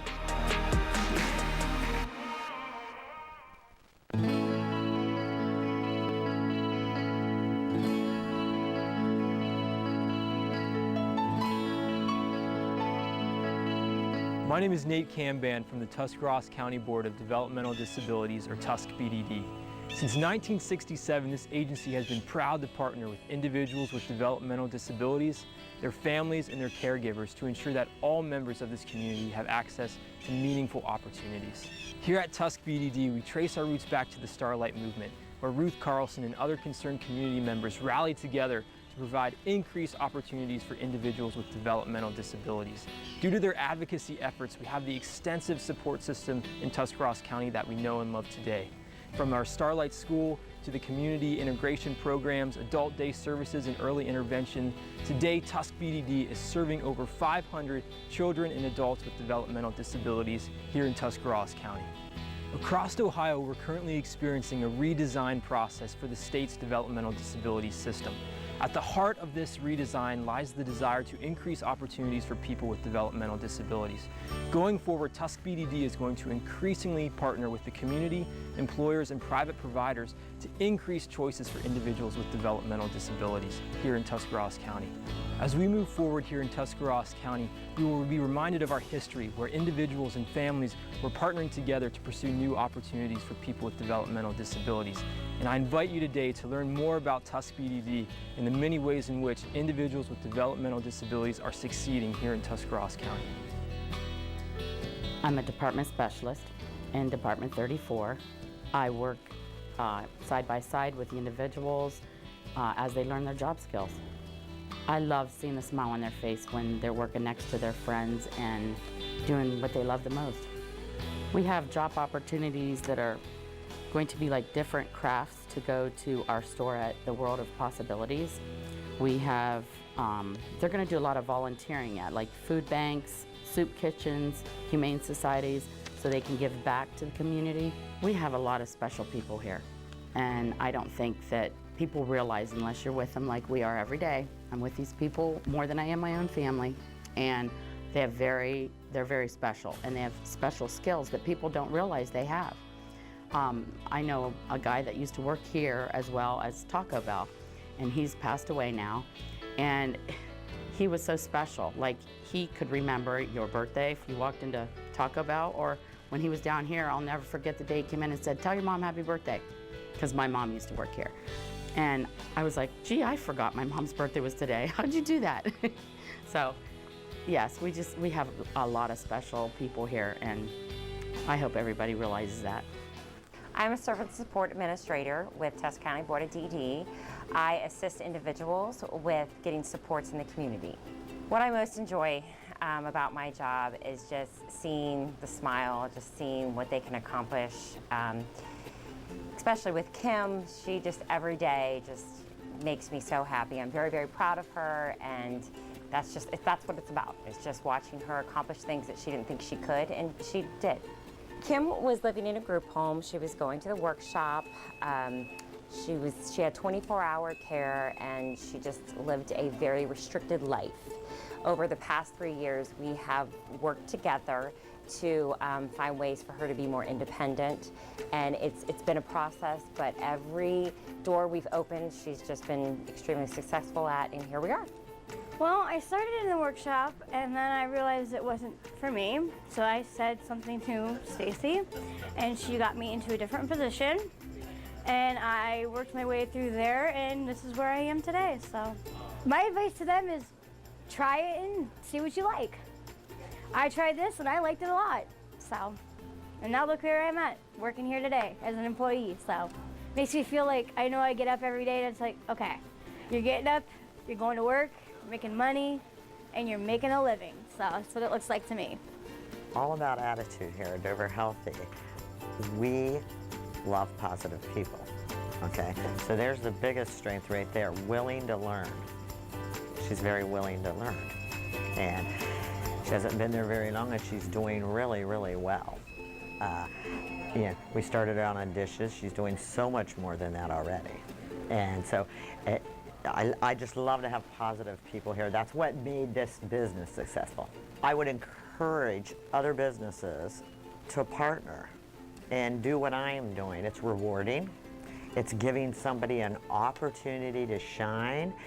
And I must say, when I hear the word disability, that sometimes I see Kim more qualified than somebody that doesn't have a disability. Sometimes it's all an attitude and willing to learn. And so I would encourage anybody to jump in and do this.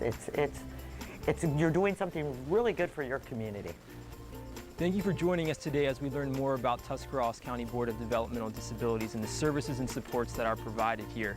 To learn more about the agency and some of the changes going forward, please do not hesitate to contact us. You can reach the County Board at 330-308-7173 or visit us online at www.tuskbdd.org or find us on Facebook or Twitter.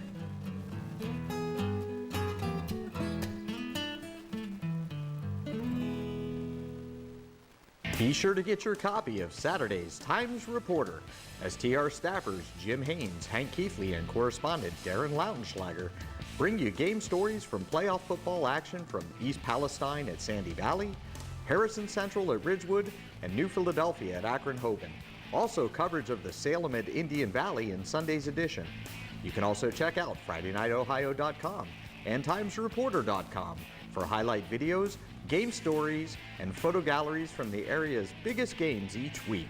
The Times Reporter is your #1 source for the best coverage of area high school football in print and online. We're always looking for better ways to do things, but with some banks, better for them isn't always better for you. You've reached MegaBank. Press 1 to hear your current balance. Press 2 to hear these options again. Introducing free Kasasa checking. When you do stuff for us, like swipe your debit card or get e-statements, we make it even better for you with cash back and refunds on ATM fees. Kasasa, carried locally at First Federal Community Bank. Do you, Kasasa? Searching for quality bottled water? Call Crystal Springs Water Company. Crystal Springs Water is a family-owned and operated company that's been proudly serving the community since 1986.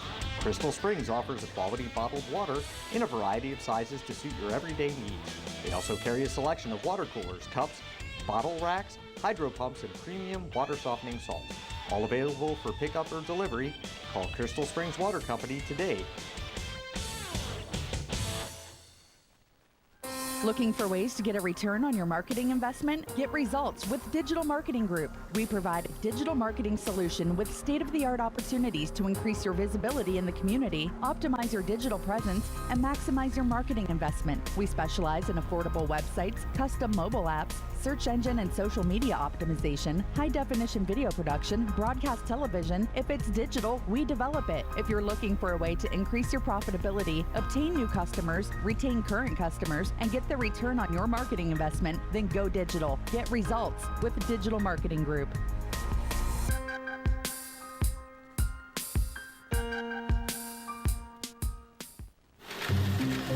With everything always improving, why is our banking falling behind? With monthly service fees and ATMs that take your money right back. Introducing Kasasa. Free hard-working accounts. You'll earn when you bank and earn when you swipe. And get those ATM fees back in your pocket. Free checking with rewards. Carried locally at First Federal Community Bank. Do you, Kasasa? Hi, this is Tom at the Glass Lumber Builder Supply Company. At the Glass Lumber Company, you'll find premium grade lumber cut to order. You'll find windows, doors, tools, and much more. But what really counts is you'll find a family business built on quality products, personal service, and a very knowledgeable staff. The Glass Lumber Builder Supply Company, we're at the Boulevard in New Philadelphia. We are proudly serving Tuscarawas County since 1951. Lost your car keys? Chip key not working? No problem. We can make and program keys at your location. Locked out of your house or need residential or commercial lock replacement? Spare Key Locksmith, your certified mobile locksmith in New Philadelphia, comes to you to help. Bonded, insured, AAA approved, a proud member of the Better Business Bureau. Spare Key Locksmith even offers design and installation of master key systems. Estimates are free. Call 330-340-6098. We accept all major credit cards. Spare Key Locksmith, the key to your success. Brilliantly practical scientist Harriet Tuttle's search for a more efficient life concluded with an unorthodox solution. Harriet created 4 more Harriets. Together they were a model of efficiency. However, while identical, they had their own interests and their own retirement plans, each customized with a Raymond James financial advisor, allowing them to enjoy life separately and together. Life well planned. See what a Raymond James advisor can do for you. Hi, I'm Elaine Miller with Naturally Green Cleaning Service. My company serves both commercial and residential clients. We do general cleaning, spring and fall, empty homes to get them move-in ready, and final cleans for new construction. We use eco-friendly cleaning products that leave your home or office fresh, clean, and safe for you, your family, pets, or coworkers. Our focus at Naturally Green is to provide excellent customer service paired with outstanding work to build a relationship of trust with you, our clients. Having served the area 4+ years, we have had many referrals and testimonials that you can access on our website at www.naturallygreencs.com. Our work sells itself, therefore we have never had any contracts even with our largest commercial accounts. Call us today for your free quote and see what makes our company stand out. Best Copier Technologies is a certified copier dealer located in Canton and New Philadelphia. With over 25 years of experience in the copier industry, we have the perfect technology for you and the fastest service available. We are usually 25 to 30% less than our competitors, so why keep wasting your company's money with non-local copier dealers? Call us today to see how Best Copier can save you and your company money immediately. Best Copier Technologies, where technology is always cutting edge and the customer is always right. Since 1967, this agency has been proud to partner with individuals with developmental disabilities, their families, and their caregivers to ensure that all members of this community have access to meaningful opportunities. Here at Tusk BDD, we trace our roots back to the Starlight Movement, where Ruth Carlson and other concerned community members rallied together to provide increased opportunities for individuals with developmental disabilities. Due to their advocacy efforts, we have the extensive support system in Tuscarawas County that we know and love today.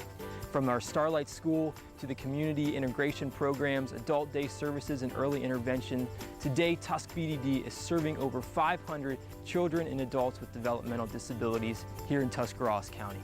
To learn more about the agency and some of the changes going forward, please do not hesitate to contact us.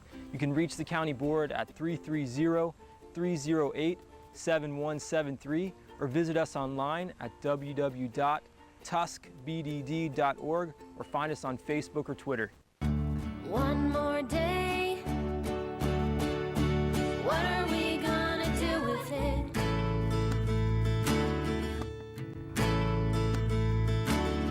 Just one more day before I go through with it.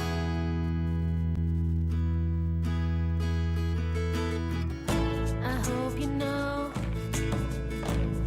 it's just the way things have to be.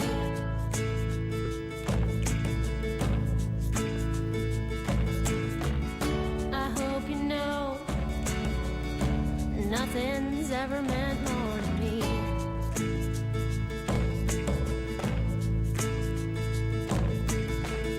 I hope you know I'm just trying to keep it together before I fall apart.